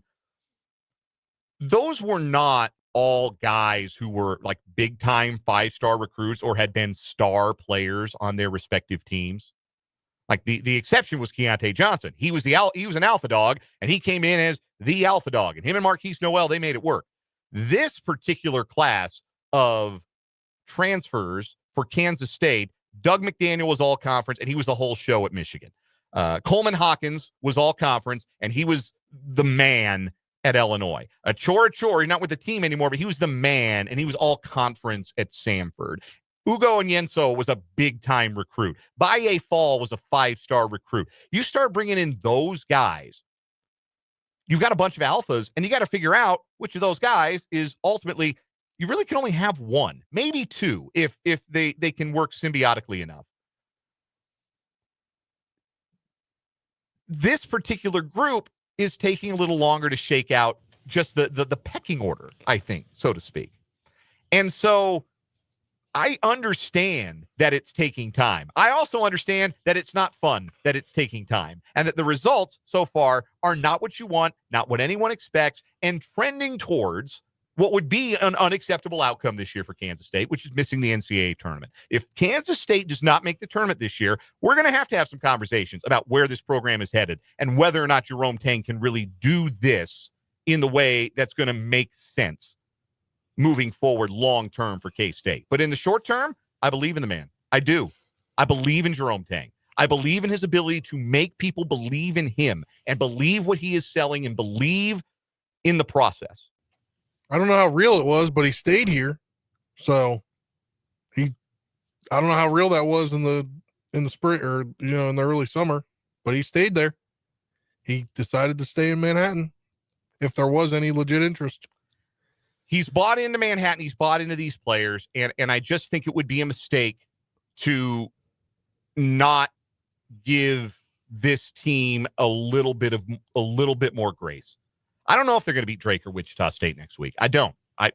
I suspect they might split the two games. Wichita State's playing well. And, Wichita State's coach, he and Jerome Tang go way back. Paul Mills, another former Baylor assistant. And they might get beat by Drake. And it won't be because it's some huge upset. Like, Drake might even be favored. I don't know. I haven't looked at the point spread. We can look at that when we get closer to Tuesday. But Drake's, ranked higher in the KenPom. They might be favored. It wouldn't be a stunning upset or anything. Drake is real. That's a real team. But if K-State can go 2-0 this next week, restore some good feelings going into the holiday break and going into Big 12 play, I think that will go a long way towards shaping what this season can still be. Because Jerome Tang is right when he says everything's still in front of this group.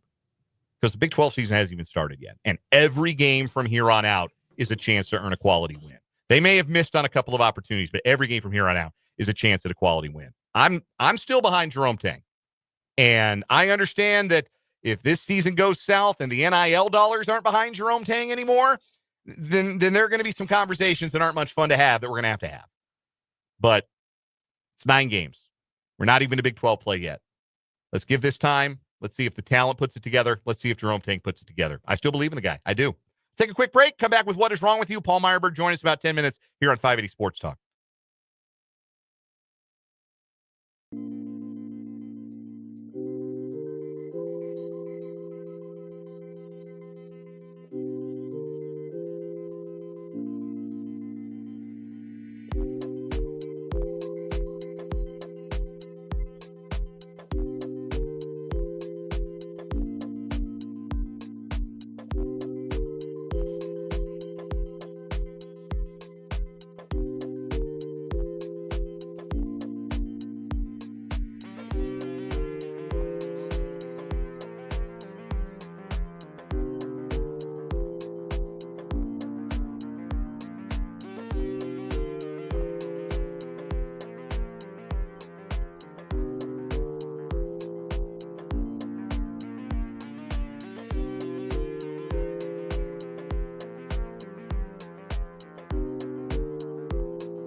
Two news stories today on What Is Wrong With You, trying to take down our weekly champion, the woman with the golden gun, the American woman who packed a gun in her suitcase on her way to Australia to attend clown school. Clown move, for sure. She's going to do a year in Australian jail because you can't get a gun through customs like that. Anyway, before we get there, though, a quick update on a What Is Wrong With You winner from, I think, back in June. With the 72-year-old gentleman from Florida who shot a Walmart drone out of the sky because he thought it was surveilling him. Yes, he has been ordered to pay the drone company $5,000 and also pay Walmart $5,000. He is submitted to a restitution order. So if he doesn't do any other crimes in 6 months, he won't go to jail. But that was one expensive drone. Yeah. So they were doing mock testing. Yes, it was a test of their drone technology. And Dennis Wynn shot it out of the sky. Anyway, two news stories today. I'll go first. 'Tis the season, of course, when Santa Claus makes his trek across the skies and delivers presents to young girls and boys on the nice list everywhere. And of course, he does so at houses that have chimneys by sliding down the chimney. But it's not that easy to get out of a chimney. Ask 33-year-old Robert Langlace, who was trying to flee a search warrant. Police were executing a search warrant at a home in Fall River, Massachusetts, and two men fled the residence via rooftop, one of whom eluded capture by jumping down and onto a parked vehicle. So one guy got away. Langlace tried to jump down a chimney, and he got stuck. Requiring the assistance of the very detectives he was fleeing from, he was rescued. Good news. Bad news, taken into custody, charged with possession of Class A drugs, possession of Class B drugs, and a slew of charges from outstanding warrants. Don't go jam the chimney. Only Chris Kringle can pull that move off. Your story today. Yeah, let's go to Cape Coral, Florida. A Florida man wound up behind bars after police said he pulled out a Molotov cocktail and a sword and threatened someone he felt disrespected one of his relatives. Police in Cape Coral said they found the victim outside his home shortly after 2 a.m. on Sunday while they were investigating a disturbance near the 2800 block of Southeast 8th Avenue. The victim said Luis Vargas Izquierdo, that's how I'm going to say it. Izquierdo threatened him while holding a glass bottle with a cloth wrapped around its top, claiming it was a Molotov cocktail.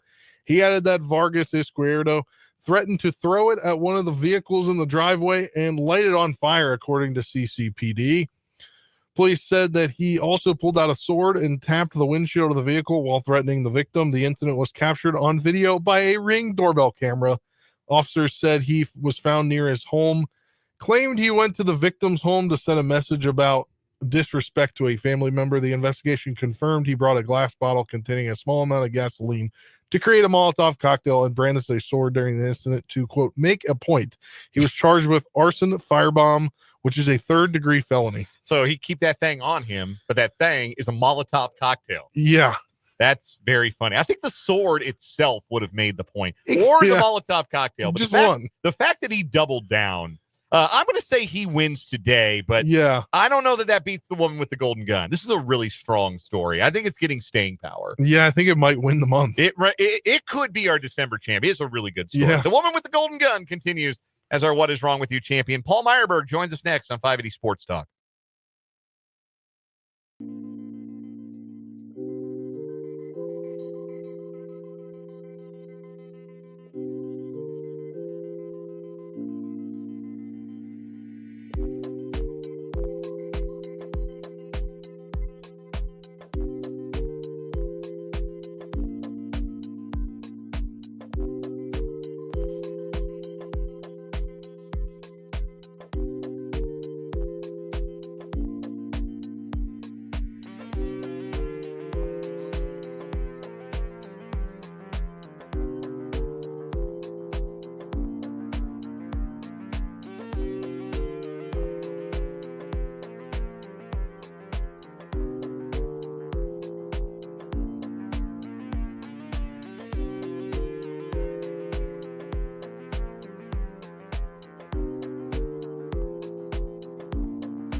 It's yet another edition of the Big 12 football breakdown on 580 Sports Talk. Joining us on the Fleming Place Wine and Spirits Hotline is Paul Myerberg, who covers all of college football for America's newspaper, USA Today, and joins us every Thursday throughout the college football season. And Paul, let's begin with the Big 12 champions. The last shall be first. Picked to finish dead last in the league, Arizona State wins the Big 12. They do so in thumping fashion over Iowa State in the Big 12 championship game. What impressed you the most throughout this season about Kenny Dillingham's team? And do you think this is the start of something that Arizona State can build on this and be a consistent Big 12 contender moving forward? I think the most impressive part, guys, is not necessarily just that they were picked 16 or that they were coming off a 3-9 year. I think it's the in-season improvement. And we talk a lot about surprise teams that were 6-6 that get to 10-2. This was a team that did not even look, even after a 3-0 start, did not really look like a squad that had turned an enormous corner. Like, I don't think anyone back in September after non-conference play thought, oh, Arizona State's going to win the Big 12, or they're even going to compete for the Big 12. So the in-season improvement, I think that's a hallmark of a really good coach and a really good coaching staff.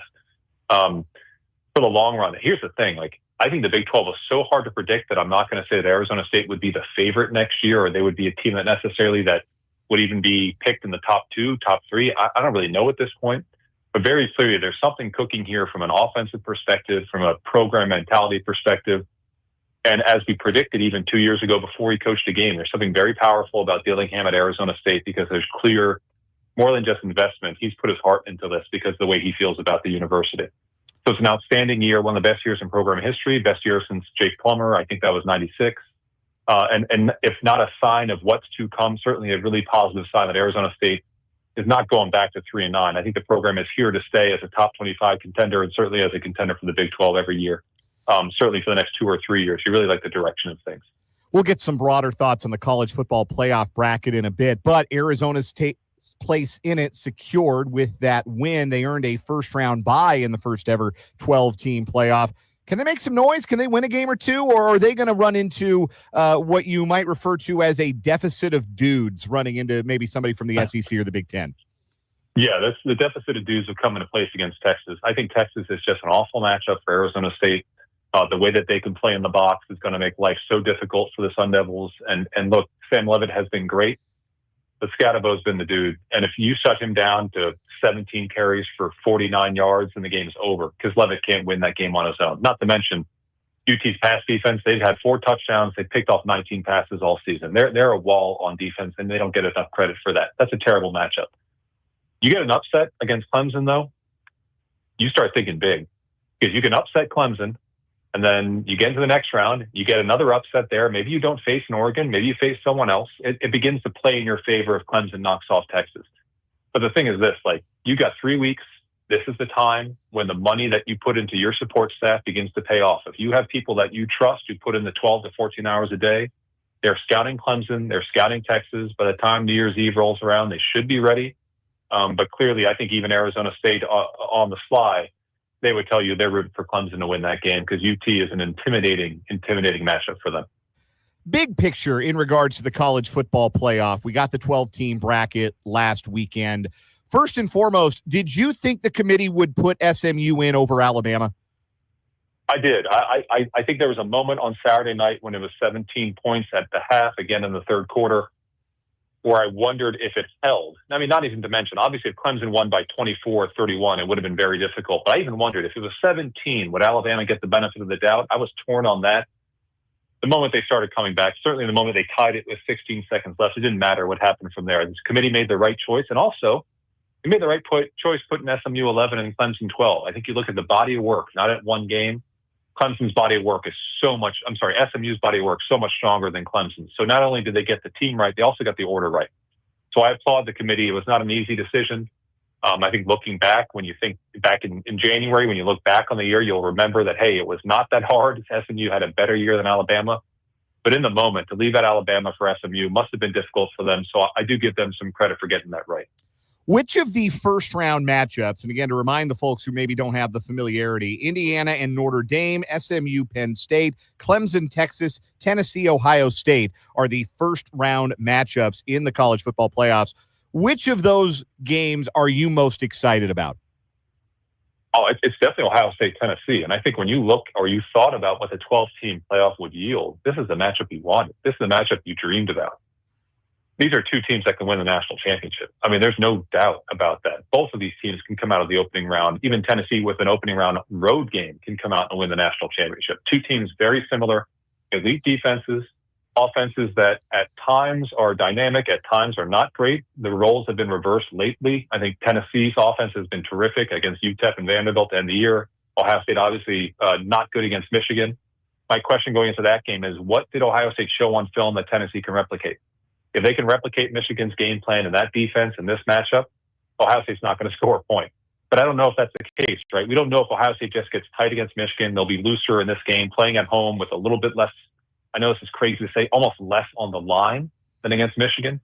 So I think they'll play looser. It's going to be a great game, but clearly that's the one to watch. The other ones, guys, like I'll be at Penn State. I'm not expecting a great game there. I'm not expecting a great game between Texas and Clemson. I'm expecting an ugly game, not a great game. I think Notre Dame takes care of business with ease against Indiana. So there's no doubt. I think Ohio State, Tennessee is the game of the round. And I think it's going to do mammoth numbers. Because I think people on a college football basis, that fan base, the national viewership is going to be huge because it's a marquee matchup of two national brands. We're joined by Paul Myerberg of USA Today. It's the Big 12 football breakdown. We do it every Thursday during the college football season here on 580 Sports Talk. Paul writes for USA Today, covering all things college football. Let's move to the coaching carousel, Paul, where there has been a distinct theme in the Big 12 so far, and that is rekindling things with an old flame. I'll start with UCF, who earlier this week made it official. They are rehiring Scott Frost. Obviously, great success for Frost at UCF. This is a different environment now for the Knights in the Big 12. Things went so poorly for Frost at Nebraska, though, that I think there is cause for concern about this round two with Frost and UCF. How do you see this going for them?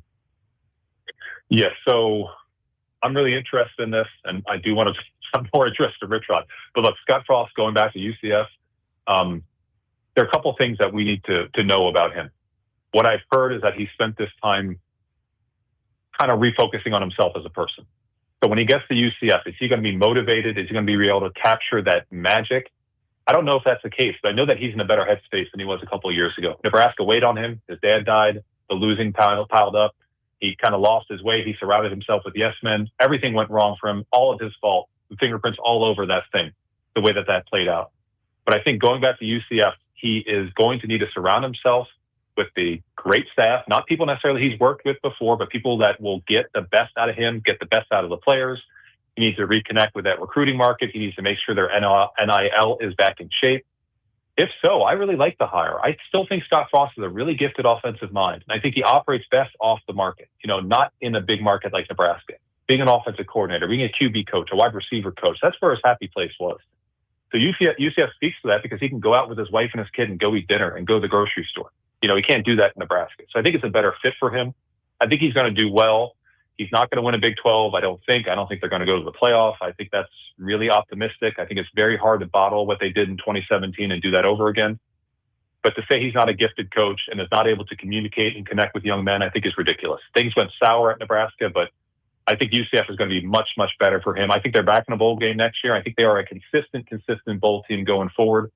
And you know what? To correct myself, maybe if things break their way, they win a Big 12. It's going to be tough to do that in this environment. But he's a good coach. And things went bad in Nebraska, but I still think he's a good coach. West Virginia also bringing back a formerly successful head coach. Rich Rodriguez will return to the sideline in Morgantown. Went 60-21 at West Virginia back in the 2000s. Of course, different times. He was in the Big East post-Miami. It was not quite the league that the current Big 12 promises to be. Also, he was an innovator at a time where now maybe things have caught up to Rich Rodriguez and the spread and shred offense a little bit. Had a nice little run at Jacksonville State before coming back to West Virginia. Is he back on top, or is this destined for failure, this reunion? Oh, no, I think this is an A-plus hire. And when I mentioned this a couple weeks ago, what had started to happen was that, and look, to take a step back, to me, this is a statement about how NIL has shaped college football. We talk about rosters and we talk about retention and the portal, how NIL has impacted that. What NIL has also done is opened up what used to be a very elite and small club of people who dictated to administration what to do. And don't be foolish. There are people who tell the administration through their dollars and cents how things will go. NIL has allowed more people to have a say in that conversation. And I think my read on the situation was a couple weeks ago that there were people who had started to help feed NIL into West Virginia, not at a high rate, but they were still leading that charge. West Virginia needs to beef that up immensely. But they were in that conversation when before, 5 or 10 years ago, these people were nowhere. And they started to beat the drum for Rich Rod, and that started to build momentum. And at a point where West Virginia, as they started to go through interviews of guys like Hartline and Kotelnicki, they just didn't feel the magic. And Rich Rod brings that magic back to there. And I just think it's a great fit. He proved again at Jacksonville State that game has not passed him by. He is one of the best in the country at creating and diagnosing run offense. He's going to be successful at West Virginia. Like you said, it's a new world. So to say he's going to go 60-21 again, I mean, come on, let's get real. But he's not taking over even UCF. He's not taking over Cincinnati. He's not taking over Arizona State 2 years ago. This is a solid, mediocre program that can go from 6-6 to 8-4 in a flash. So I love the hire. I love these reunions. It proves you can go home again. And even more than Frost, this is one of the great reunions in college football coaching history. 17 years ago, Rich Rod had to go drive around West Virginia if he wanted to go to Ohio. And nowadays, he's back home. So I'm a huge fan of it. I think he'll be successful. And I just love the marriage that is reunited. Paul Myerberg, our guest on the Fleming Place Wine and Spirits Hotline. This is the Big 12 Breakdown. We're talking college football here on 580 Sports Talk. Paul, the big coaching news, obviously, this week. Bill Belichick, one of the winningest coaches in the history of the NFL, will now coach in college as a head coach for the first time, taking the job formally introduced today in Chapel Hill. He's the new head coach of the North Carolina Tar Heels, as the Tar Heels fire 73-year-old Mac Brown, the oldest coach in Power 5, to hire the new oldest coach in the Power 5, the 72-year-old Bill Belichick. Your impressions from the perspective of somebody who lives and breathes the college game. Can Bill Belichick make this work? I need to know what makes it work look like. And this is the conversation I'm having with people in the last couple of days. What does make it work look like? Because I don't really know. If make it work means that you can do what Mac Brown did, which is go to a bowl game every single year, maybe beat a good team every year, maybe once in 3 years you win 9 games, there's no doubt he can do that. I mean, not because he's Bill Belichick, but because he's a coaching lifer who knows things about football, and he can recruit, and the NIL package will be there. It'll be kind of tailor-made for him to get to a bowl game every year. If you're asking me if Bill Belichick's going to lead UNC to the top of the ACC, to a playoff berth, I'm extremely doubtful that's going to happen. I'm just extremely doubtful that's going to happen, and that's not really a reflection on Belichick. It is to a degree because the game has clearly passed him by. It's just about the history of UNC. UNC has hired great coaches. They had Mac Brown. He's a Hall of Famer. He's won a national championship, and they can't get over the hump. I don't think Belichick's the missing piece of the puzzle. If anything, this reeks of desperation on his part because he couldn't get the Falcons job and was in the market for no NFL jobs this year. He was never going to coach in the NFL again. UNC could have gotten a John Summerall. Maybe they felt for Bubba Cunningham, who's probably never going to make another football hire. Let's make a splash because it'll protect me for 3 years because he's Bill Belichick.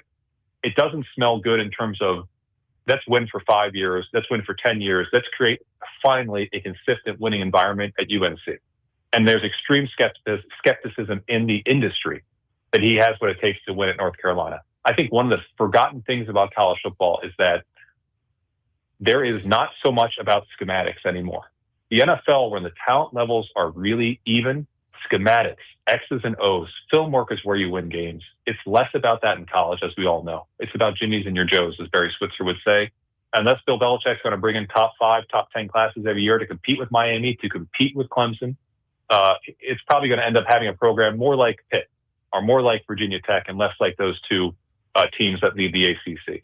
I think it's great for the sport, though. I mean, we're all going to be watching in the way that we watched Deion 2 years ago. But I want to keep the expectations low because anything more than expecting 6 to 8 wins, I think, would be foolish. I don't think it's there for him. All right, Paul, last thing. We are done with the regular season, but for one game. From here on out, it's bowls and the playoffs. So the dumpster juice games are all done with. Everything here is a gift and a joy, and that includes Army-Navy on Saturday. Should be a great matchup. Both teams have had good years. Army's favored by about a touchdown. How do you see this one playing out? Yeah, I always will throw the line out for this game, as we all know. I've covered this game so many times. Whatever you think is going to happen probably is not going to happen. Whatever you think is going to be a blowout is probably going to be tight. If you had asked me 10 days ago, I probably would have picked Navy, guys, because I just think Navy, despite being 8-3 to 11-1, has been the team that when I watch them play against a solid opponent, and they certainly played more solid opponents than Army, they showed up, by and large. Obviously, Notre Dame was a bad exception for both of these teams. What Army did against Tulane is going to change the complexion of this game from my perspective. I don't think Army, the way that they dominated that game, a team that was number 17 in the country a week prior, I don't think they slip up against Navy. Look for it to be a tight game. Look for it to come down to a turnover, probably. But I think Army wins this one. And look, we'll all be watching. Everyone loves this game. No one loses, really. But I think Army ends up winning this one close. Paul Myerberg covers college football for America's newspaper, USA Today, joins us on the Fleming Place Wine and Spirits hotline Thursdays throughout the college football season for the Big 12 breakdown. Paul, let's do this again next week, preview the college football playoff, shall we? Absolutely. Sounds great, guys. That is Paul Myerberg, and we will step aside for a timeout, come back, wrap up the 4 o'clock hour, 580 Sports Talk after this.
Our thanks again to Paul Myerberg, USA Today, joining us. He's bullish on Scott Frost at UCF and Rich Rodriguez at West Virginia. I am too. Bill Belichick at North Carolina, kind of. I was hoping he might think one of them was going to be like a wreck, but no, he thinks it's good fits all the way around. Well, at least as far as the Big 12 teams go. Maybe a better story than a better fit for Rich Rod at West Virginia, but we'll see. I have my doubts, but Paul Myerberg's a sharp guy, so we'll see. We'll see which one of us is right. I've been wrong before. Not often, but I have been wrong before. Mitch Holthus and much more coming up in the 5 o'clock hour of 580 Sports Talk.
Let's get it. Final hour of the day here on 580 Sports Talk. Hour number 3 on this Thursday. Dan Lucero and the birthday boy, Spencer Dupuis, kicking it with you this afternoon. Thanks for being with us on 580 WIBW, FM 104.9, online at 580WIBW.com, and on our YouTube live stream. You can catch us on YouTube, live and archived, every day on the show. The channel is 580 Sports Talk. You can also watch us on Facebook, WIBW News. Spencer, what was the best birthday you had when you were a kid? That's a hard one. There's not one that just immediately stands out, like you had a cool party or... I had a bunch of cool parties when I was a kid. Well, look at you, Mr. Cool Party Haver. Because it was like I had all those phases, like little like laser tag party. That was a fun one. Everybody loved the laser tag party. Yeah. That was one of those, like, you invite the whole class. I don't know if I like this kid. Always going to laser tag? Yeah, I'm going. Then like the moon bounce thing. That was a thing when I was a kid. That was a party. Shoot.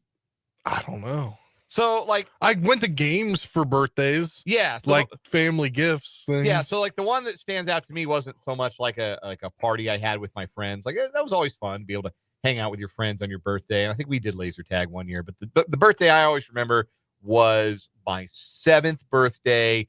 I got to go to a Rockies game. I think they played the Padres. So I got to see Tony Gwynn, and I got a Game Boy, like one of the OG like fat Game Boys. Like, yeah. You probably seen them in like a museum or something. Like you're not far from the Smithsonian where you grow. You could go to the Smithsonian and see one of those old Game Boys, the thick white brick. Yeah. Like you could beat somebody to death with the old Game Boy. And I got the Game Boy for my birthday when I was 7. And I got to see a Rockies game. That was the best one. My birthday being so close to Christmas, everything you did had to be inside. Yeah, it's true. So like you couldn't do any fun things outside. That's true. You couldn't have like a birthday camp out or anything. Yeah. No. Like my sister got to have a camp out because her birthday's in September. Okay. But mine was in December when it's freezing. Right. We don't want to be outside when it's freezing. That's true. And yeah, instead of like, baseball's an everyday thing, but your birthday's not during baseball season, so you got to hope like the Caps or the Wizards. I went to a few Caps games. Okay. Not Wizards. No, they were bad. I think. I got tickets to go to a Washington football game for my birthday, but it was on New Year's Eve, and they got pounded by the Eagles. Does anybody call the Wizards the Zards? No, they call them the Whiz Kids. Is that what they call them? Yeah. If they bother to refer to them at all. Yeah, I don't anymore. I mean, hell. They have like 2 wins. No, 3. Oh, they must have just gotten one. Very recently. Last time I checked 2 weeks ago, they had 2 wins. They did. Please do not ask any follow-up questions. I'm still not ready to talk about it. Oh, okay.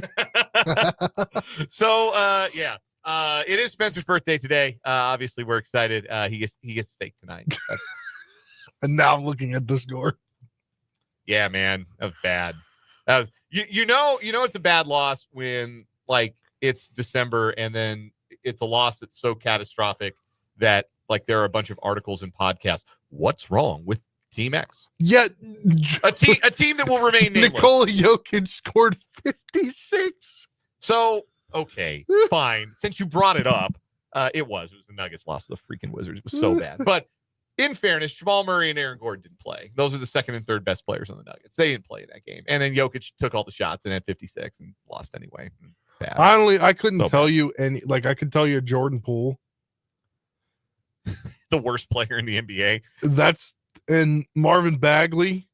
Wow, Marvin Bagley's on that team? And this how do you say this rookie or young guy? Bilal Coulibaly? Yeah, that's the extent. And I know this Johnny Davis guy was a waste of a draft pick. That's what I know. Johnny Davis was so cold at Wisconsin. Wisconsin, right? I don't know. I think so. Yeah, Wisconsin.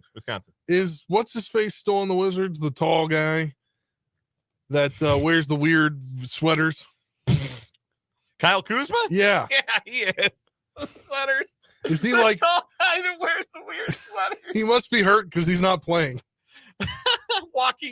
walking internet meme, Kyle Kuzma. Corey Kispert's on this team. They got a couple creative player, like 19-year-olds. Alex Sarr was the high draft pick this year. Something named Carlton Carrington is starting at point guard. Yeah, I don't know. Oh, Bub. That's Bub Carrington. I remember him now. Yeah. I didn't know him by his first name. I didn't either. Bub Carrington out of Pitt. Yeah, he was a first-round pick this year. All I know is they got killed in group stage of the NBA Cup, 118-87. And they had a weird floor. That's all I know. Malcolm Brogdon's on this team. Man, he got to be miserable. Yeah, they're really just trying to rebuild by the draft. I think they're trying to get Cooper Flagg. Jared Butler, another Big 12 guy. Who Anyway. is Giannis Valanciunas? He's an actual good player. I don't know why he must have they must have given him a lot of money. Kyle Kuzma must be out. Yeah, what a shame. More minutes for Carlton Carrington. Who they're going to trade. Anyhow, this has been Talking NBA basketball. We apologize. Sorry. It won't happen. Yes, It won't happen again. Coming up in the 5 o'clock hour of the show today, Mitch Holthus, voice of the Chiefs, going to join us. We'll get Mitch's unique perspective on the Chiefs' victory on Sunday against the Chargers, and a look ahead to this Sunday against the Cleveland Browns. We'll also talk a little bit about tonight's Thursday night football games. We start the football weekend as Week 15 gets underway. We got some overtime to bring you today as well. We'll have a little 5A Sports Talk overtime before the broadcast of Thursday night football, bringing you tonight the Thursday night football game from Westwood One as the Rams and the Niners lock horns in Santa Clara. Can I get one more thing about the NBA and the Wizards? Just say one more thing, and that's it. Okay, yes. How bad and how much I didn't care about them goes to show. So the last place I worked at, we were a Wizards affiliate. And we had their play-by-play on Dave Johnson, great guy. Okay. Even better play-by-play guy. Love talking to him. He also does DC United play-by-play. Okay. Great play-by-play broadcaster, just for a bad team. We had him on the show. We would have him on our show like every quarter of the season. And we went to a game because one of the guys I worked with liked the Celtics. They were playing the Celtics on Martin Luther King Day. Okay. And we had to work off that one day. Uh-huh. So we went. And we went to his broadcast, little perch, and he said, anytime you guys want to come back, just hit me up. I'll get you guys tickets. Nobody ever hit him up. You never followed up. No, because it wasn't worth free tickets. The getting to DC to watch them wasn't worth free tickets. No, I get it. Yeah. It's one of those where first prize is 2 tickets to see the Wizards, and last place, 4 tickets to see the Wizards. It's like they say somebody's car was broken into and they left a family 4-pack of tickets. Yeah. Exactly. We start the 5 o'clock hour as we do every 5 o'clock hour on the program with our 580 Sports Talk headlines. We got a local headline of interest to bring you. The Kansas Shrine Bowl coaching staffs for the upcoming 2025 Shrine Bowl, the 52nd edition of the Charity High School All-Star Showcase, which will be played June 21st in Dodge City, have been announced, and one of them is a head coach from right here in the capital city. Seaman head coach Jared Swafford will be an assistant on the East coaching staff this season. Sabetha's Garrett Michael will be the head coach. Swafford will be making his first appearance on the sideline in a Shrine Bowl. The other East coaches will be Blue Valley West's Josh Korkenmeyer, Chanute's Cleet Frazell, Wellsville's Mike Berg, Humboldt's Logan Wyrick, and Centralia's Roger Holthouse. The head coach of the West team will be Wichita Heights headman Dominic Dingle. The other coaches, Wichita South's Russ Wells, Hutchinson's Mike Vernon, Daniel Myers from Mulvane, Tyson Bowerly from Heston, Butch Hayes of Council Grove, and Plainville coach Alex McMillan. That's the West coaching staff. The 2025 Shrine Bowl coaching staff announced. Congratulations to Jared, who I've really enjoyed getting to know as the head coach of the Vikings here these last handful of years, and obviously has done great things with that program, leading them to sectionals in 5A each of the last 2 years. That's my first headline. Spencer. Might help if I turn my mic back on. Typically, yes. We'll throw another local headline here. I just saw this pop up. Osage City High alum and current LA Dodgers reliever Blake Trinan has agreed to terms to return to the Dodgers on a 2-year, $22 million deal. He's 36. He posted a 1.93 ERA during his 2024 campaign.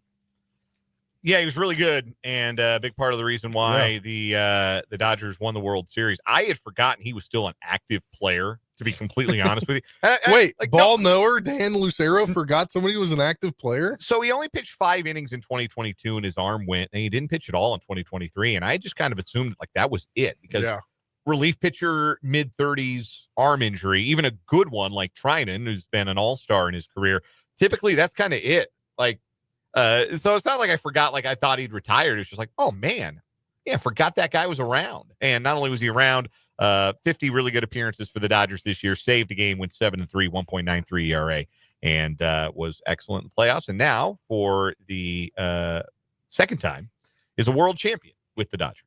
So congrats to Blake Trinan. Nice little payday at the end of his career.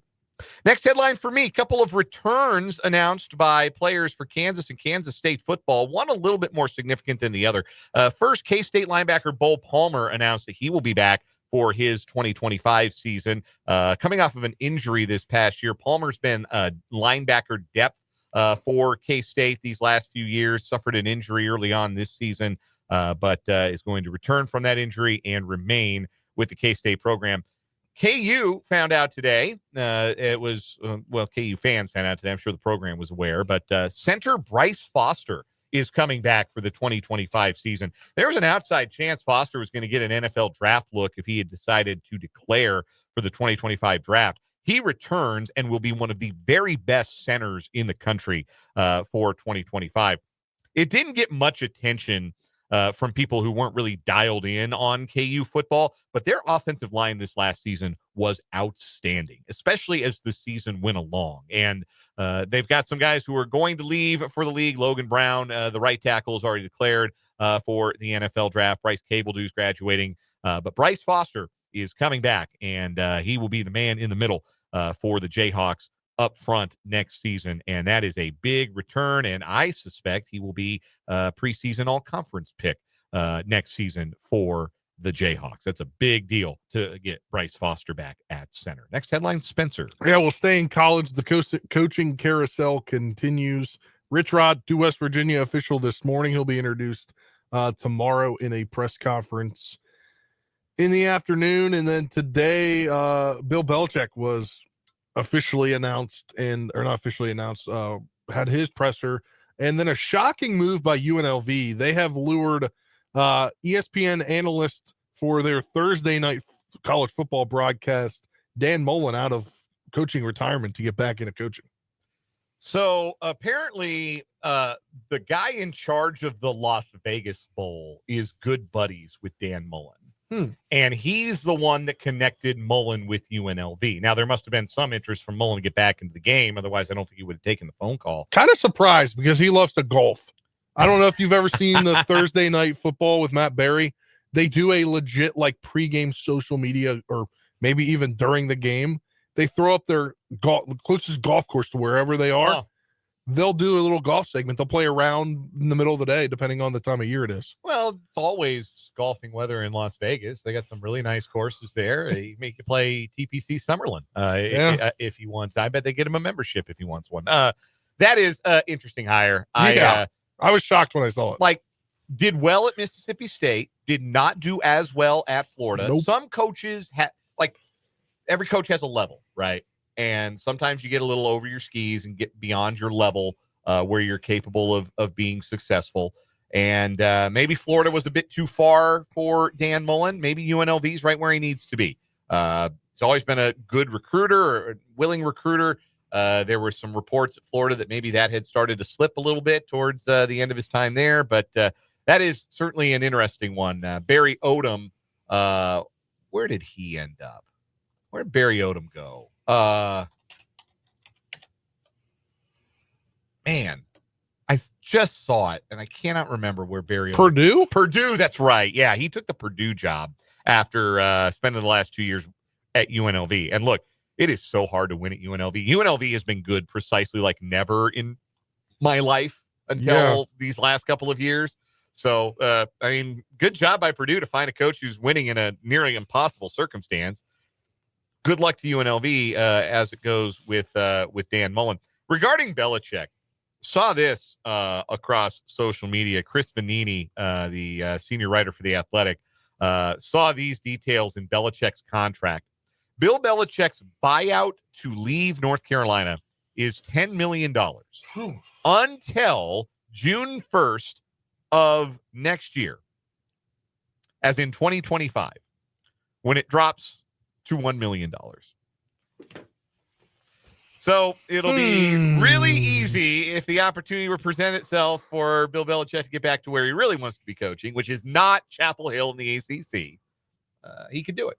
Well, because the buyout would only be $1 million. For those wondering, he still will be making his weekly appearances on the Pat McAfee Show and Monday Night Manning, which I don't know how many more they have of those. I think just one. Yeah. There's one more with the Manning cast. Yeah, that to me strikes me as maybe somebody's not taking this the most seriously.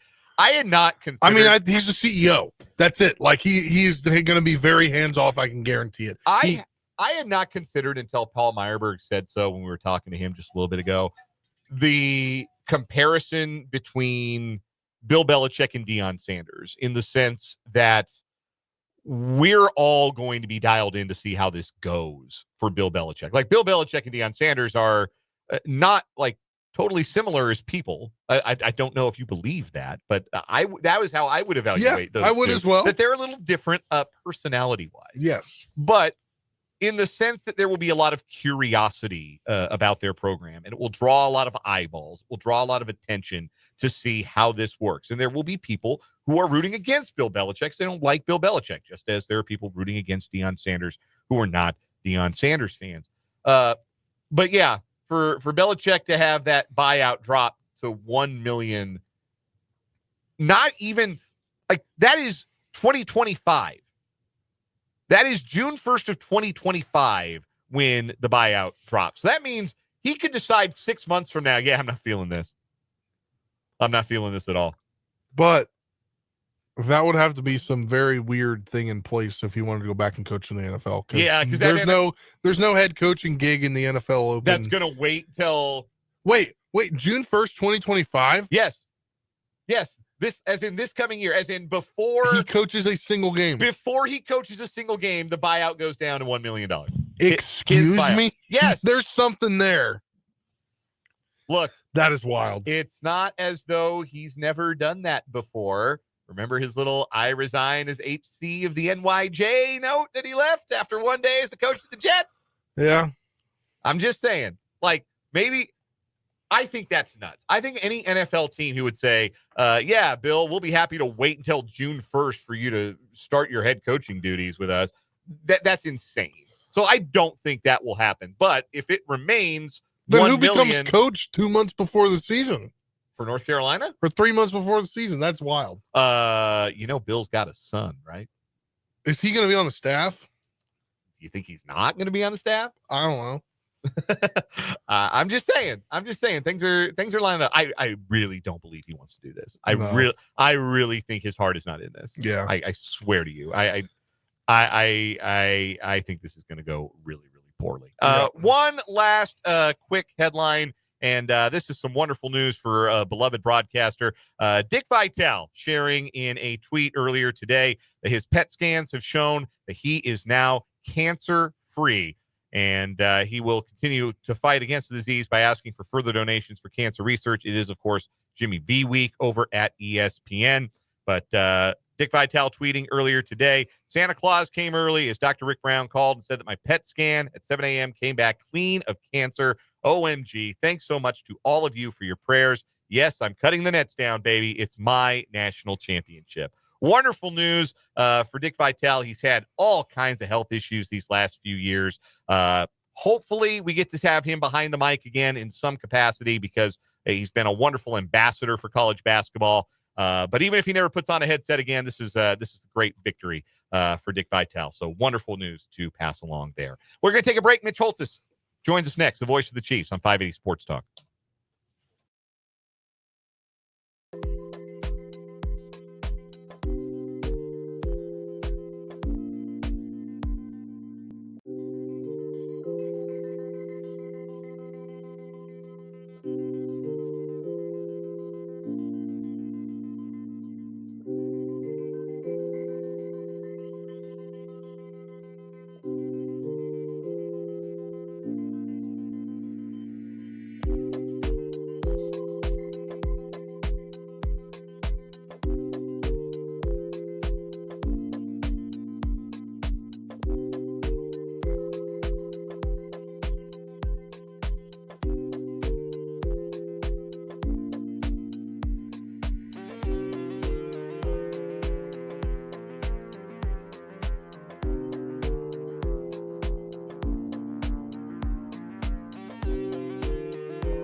528 on 580 Sports Talk on this Thursday, and that means it's time to welcome in the voice of the Kansas City Chiefs. Mitch Holthus joins us Thursdays on 580 Sports Talk, brought to you by Hy-Vee and by Azure Credit Union. Contact Crystal Rippey, Kirsten McCall, or Kristen Ambergy about the credit union advantage in getting your first or next home loan. Mitch, the frustration levels may ebb and flow, the effectiveness levels, efficiency levels may ebb and flow, but one thing has been constant in this Chiefs season: the confidence that at the end of the game, the Chiefs are going to find a way to make one more play. And they did it again on Sunday against the Chargers.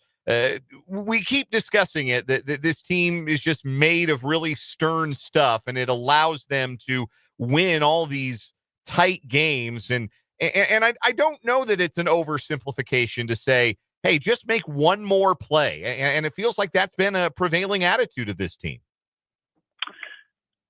Yeah, I think that's where the we've heard the narrative for months of luckiest team ever, poorest 12-1 team ever. And I've got some stats for you that are eye-popping with some of our notes here. But the other side of this discussion would be, well, wait a minute. Maybe this team has an incredible resolve and an incredible dog determination to try to do something that no team has ever done, and that has pulled them through unusual situations. In some cases, it's never happened. The 15 straight wins with one possession. You do it 15 times in an all-time NFL record. It goes beyond some kind of luck narrative or some crazy, it's set up to be this way script narrative. So this team, and they've done it different ways. It hasn't just been the offense pulling it out. It's been special teams and defense. And so maybe the narrative starts to change a bit, especially if they could have a breakout game and look good doing it. And so we just value teams now so much based on, do they cover the spread? Do they win my fantasy league? And so, yeah, I'm just surprised by so many people who have been involved in football, the Rex Ryans and Ryan Clarks of the world, who don't say, well, maybe this team is unusual in the way they win games. I'm curious the stats that you have, because I was reading something earlier today, and it said that for the Chiefs to have the record that they have and the point differential that they have is really rare. I think they have the lowest point differential for any team who's ever started 12-1, which is like, it's the opposite of whatever damning with faint praise is to say, oh, 12-1 is a great start, but they have the worst point differential of that. But for other teams who have started this way, been 10-3 or 11-2, 12-1 to start a season, but not had big point differentials, the teams who have done that, I think more often than not, have either had a Hall of Fame quarterback, a Hall of Fame head coach, or both of those things. And the Chiefs certainly have two guys that are on track for Canton. And I think that any explanation for how do the Chiefs keep getting away with this kind of starts with that, right? The Hall of Famers in the most important spots. No question. And then if you throw in, a probable Hall of Famer in Travis Kelce and a possible Hall of Famer in Chris Jones, it takes your statement even further. Let me give you some more, though. The being -4, well, let me just do this. So I'm going to start with this one. The Chiefs are one of 5 teams right now with 10 or fewer takeaways. That becomes a discussion because we're going to hear from Trent McDuffie here in a second, and I talk with him.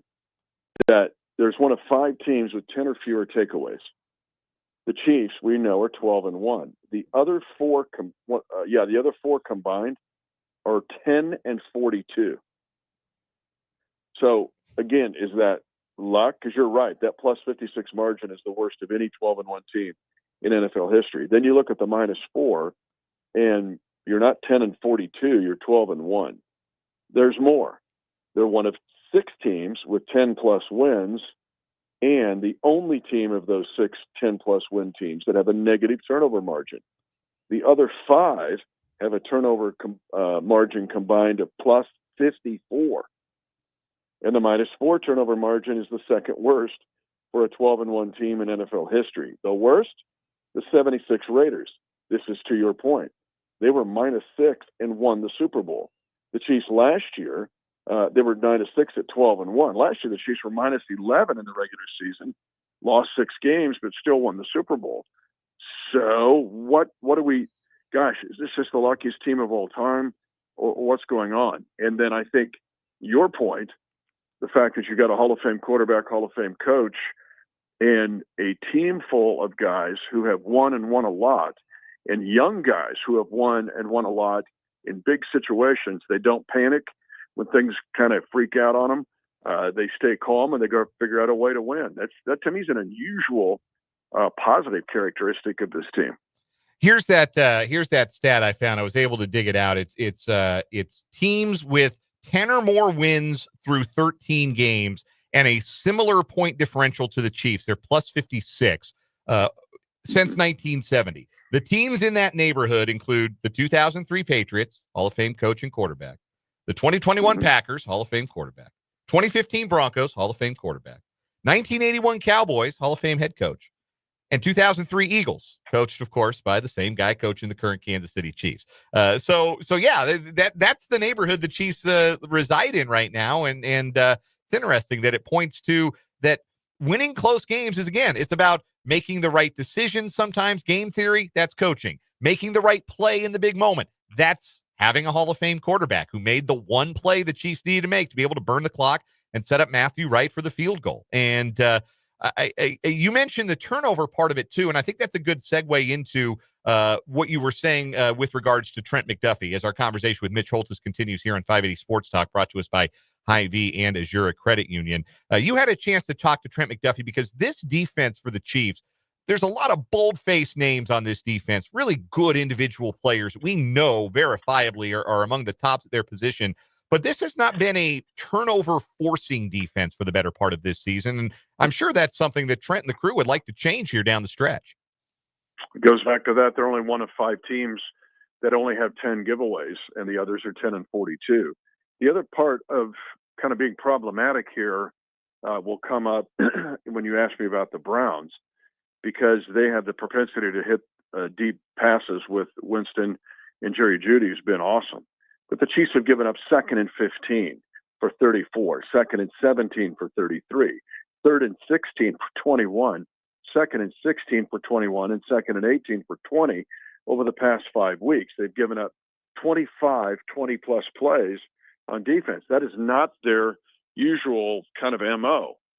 So I asked Trent McDuffie, I just point blank, how does this defense get back to what it was and get its swag back? And I thought the answer was interesting, because listen to this, and it's not necessarily nerdy stats, but I do think he's onto something, because I asked him, how do you get back this feeling like they had in the first half of the season and they had all of last season? Getting the swag back. Yeah. Because let's just be honest, 10 giveaways. Yeah. But how does this defense get its swag back starting this week with Cleveland? Yeah. You know what I think it is? One, I think it's turnovers. You know what I mean? I think we've gone a few weeks where we haven't had turnovers, and turnovers is huge. You know, it's a momentum thing. But also, I think guys just need to let loose and have fun. Like, I think we were being so dominant in that first Chargers half. After every play, there was energy. Guys were hyped. Guys were having fun. Guys were running over to each other across the sideline. And when we're at our best, I can just see the energy of the team. It's infectious. You know, we go out there as one, and we're just a whole unit. So not worrying so much about, like, the score, but just worrying about just being us and having fun doing it, I think is going to be the best way we can get our swag back, because the swag is just us being dogs out there and just flying around having fun. There's something to this. Now, one part of the strength of this team we just laid out in the fact that they played so many big games. They're so self-aware and so mature from a mental and emotional standpoint. They know what's at stake in every game. They've lived this now for 2 years, and they lived it. I'm talking Trent's class, the 2022 class, and they're 7-0 in the playoffs. But they know what it takes to win, but they know that every week matters. So what that's led to is almost being too tight. It's maybe it's what's going on with Justin Tucker or Hopkins, the Cleveland kicker, where they're so tight, all of a sudden now they can't make field goals, or you can't make a free throw if you're a basketball player.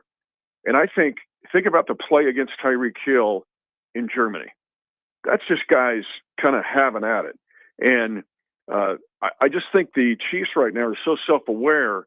It's a little bit of playing tight. And there has to be a little bit of a turn it loose and let it fly and play some free here. Don't screw up your assignments. But I think they're so set on winning 3 in a row and knowing that every game matters and you got to get the bye, that they need to loosen up and just let it fly and play here. I think McDuffie's onto something.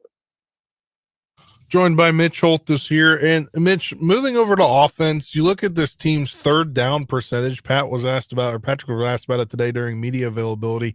They're at nearly 52% on third down. That's just about 5% better than any other team in the league.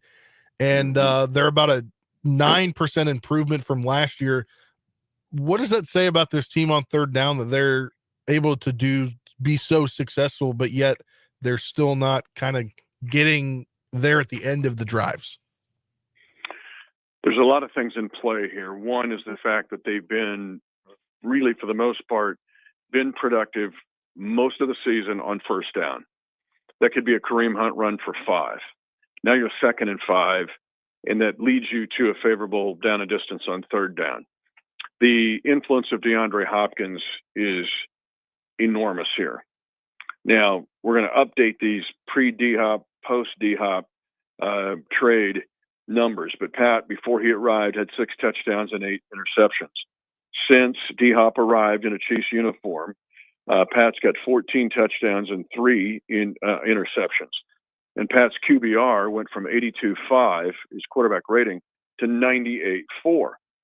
And on third down, D-Hop gets a lot of those targets. We know what Kelsey can do on third down. Now you have 2 third down chain movers, and not a bad Secretary of State, if you will, in the third role with Juju Smith-Schuster. It's personnel. It's having favorable third down opportunities.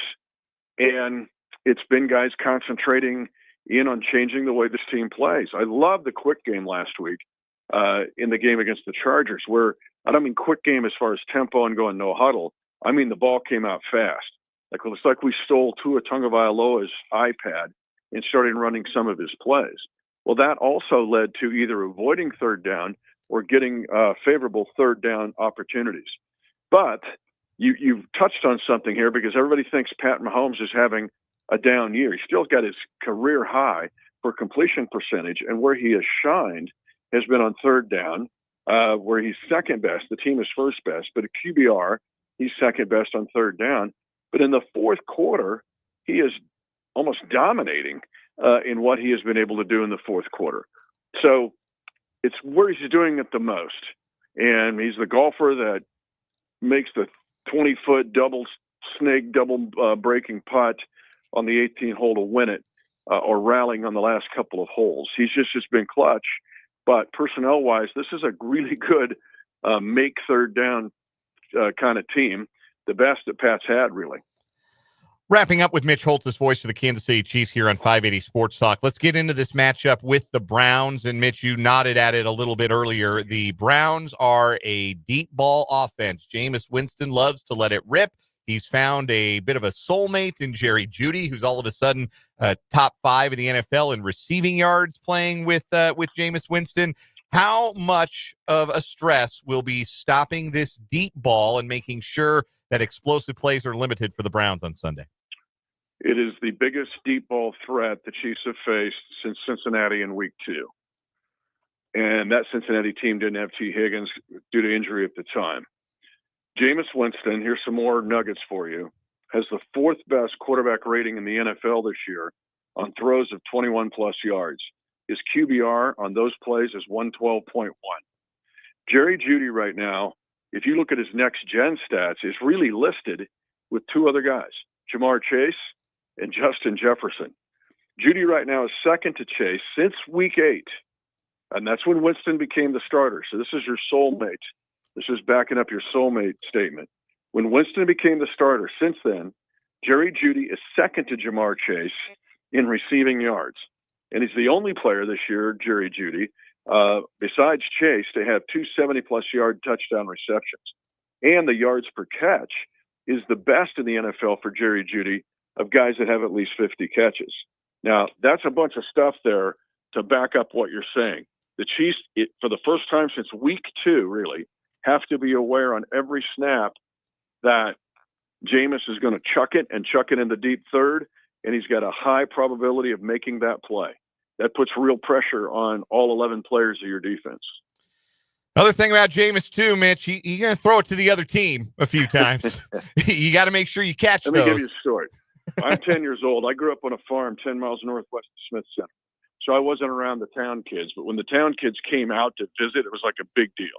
So they came out on my birthday. There was 2 of them, my buddies. So we're going to have a good time. We're going to shoot some fireworks. And I remember one of my buddies, now a prominent doctor in San Antonio, decided he would put a firework down. And I thought, no, don't. He put it down an old gas tank that was buried under the ground. Oh, no. The whole ground just went. And my first thought was, I'm only 10 years old. I go, I'm going to be born and die on the same day.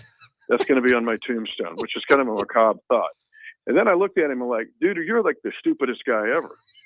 So why do I give you that? And I loved him. He's a good dude, but he's still the stupidest guy ever. Super smart, but stupid. All right. Now, you know, like aced his MCAT, but he's just an idiot. So I give you Jameis Winston. He is the dude he's the dude that shows up at your backyard party on the 4th of July with, oh my God, what is he bringing for fireworks? He's got RPGs and M80s and like napalm bombs, and we're going to have a really good time. It's either going to be a really good time or it's going to be the worst day of our lives, and we're going to burn down the neighborhood, and you're going to be in jail, and everybody will be if we survive. That's Jameis Winston. Here's another nugget for you. 14 career pick sixes. 14 career pick sixes. This defense, we haven't talked about the Browns' defense yet. Let me give you a stat within a stat. Giveaway points. The Browns are minus 11 in the giveaway takeaway. They've got 21 giveaways, right? Just ghastly. And they've got 11 takes, so they're plus 10. But they only have given up 54 giveaway points. Like, the defense can't stop a pick six when they see the 2 Bronco guys run by them. Like, what's happening here? This is 7 points for them. We just stopped them, and they just gave him 7 points. That is Jameis Winston. He's coming to your backyard barbecue with M80s and napalm. And you're like, oh, dude, I don't know if we ought to shoot those off in town. But that's what you got, and that's Jameis Winston. Mitch Holthus joins us every Thursday on 580 Sports Talk, thanks to our friends at Hy-Vee and Azura Credit Union, and that's why he's the best. Nobody else could come up with a better analogy for Jameis Winston than that. Mitch, it is always a pleasure. Enjoy the call on Sunday, and we will talk to you next week. You know that guy. That's the uncle showing up trying to impress everybody. We all know and you're that like, guy. You're going to kill half of us, dude. Like, we don't have enough fire extinguishers for you. All right. All right. Thanks for the Enjoy. time, Mitch. That is Mitch Holthus. We'll take a break. Come back with more 580 Sports Talk next.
5:49 on 580 Sports Talk. Before we get into Thursday night football, I want to remind you folks that Great Life memberships make great Christmas gifts. If you're looking to gift the golfer or fitness fanatic in your life here in the capital city, no better way to do so than with a membership to Great Life Topeka. 8 fitness centers, 5 golf courses, outstanding equipment. The golf courses are in wonderful shape. Even now, I drove by Western Hills the other day, and it was a little chilly, yeah, but you could have bundled up, thrown on some layers, played 18. Course was in fine shape. You'd had some geese to contend with, but that's not the course's fault. That's, local fauna. Just make sure you don't hit them with your drive, right? The Great Life membership benefits are outstanding. They are well worth your while. Visit greatlifetopeka.com for more information. Thursday night football tonight. It's a big one. Rams-Niners. The Niners lose, they may be dead in the water. They may be drawn dead in the NFC West race. If the Rams win, they might be in charge, even if they would be still half a game behind the Seahawks because they host Seattle in Week 18 and already have a win over the Seahawks this season. So, obviously, big one, meaningful one.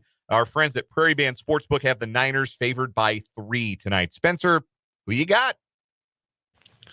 I don't know. I was on the Niners the other day when we were talking about the NFC West. I don't know. I think the Rams tonight. Nick Bosa's back for the Niners. Drake Greenlaw is back for the Niners. Wait, so who's favored? The Niners by 3. So they're favored because they are at home. Yes. Okay. Essentially, yes. Because usually 3 points is that you get if you're home. Yes, exactly. So this is a real close one. Yes. I'm going to have to, I don't know.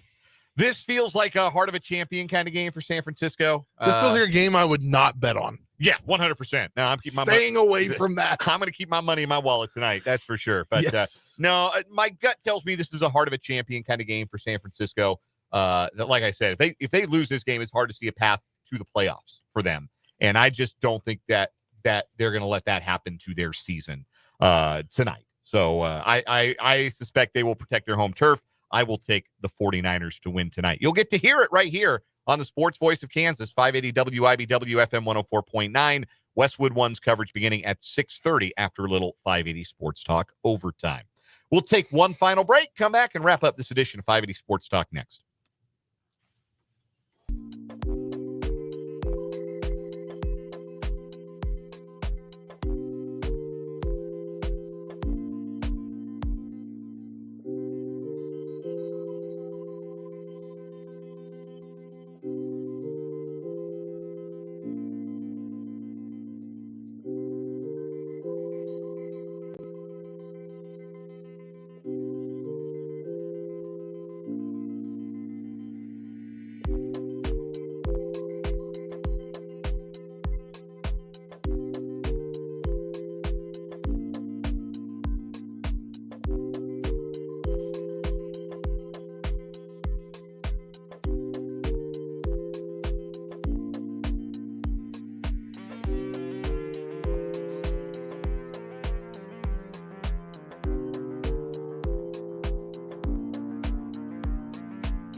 Wrapping up this Thursday episode of 580 Sports Talk with the final word, Spencer Dupuis.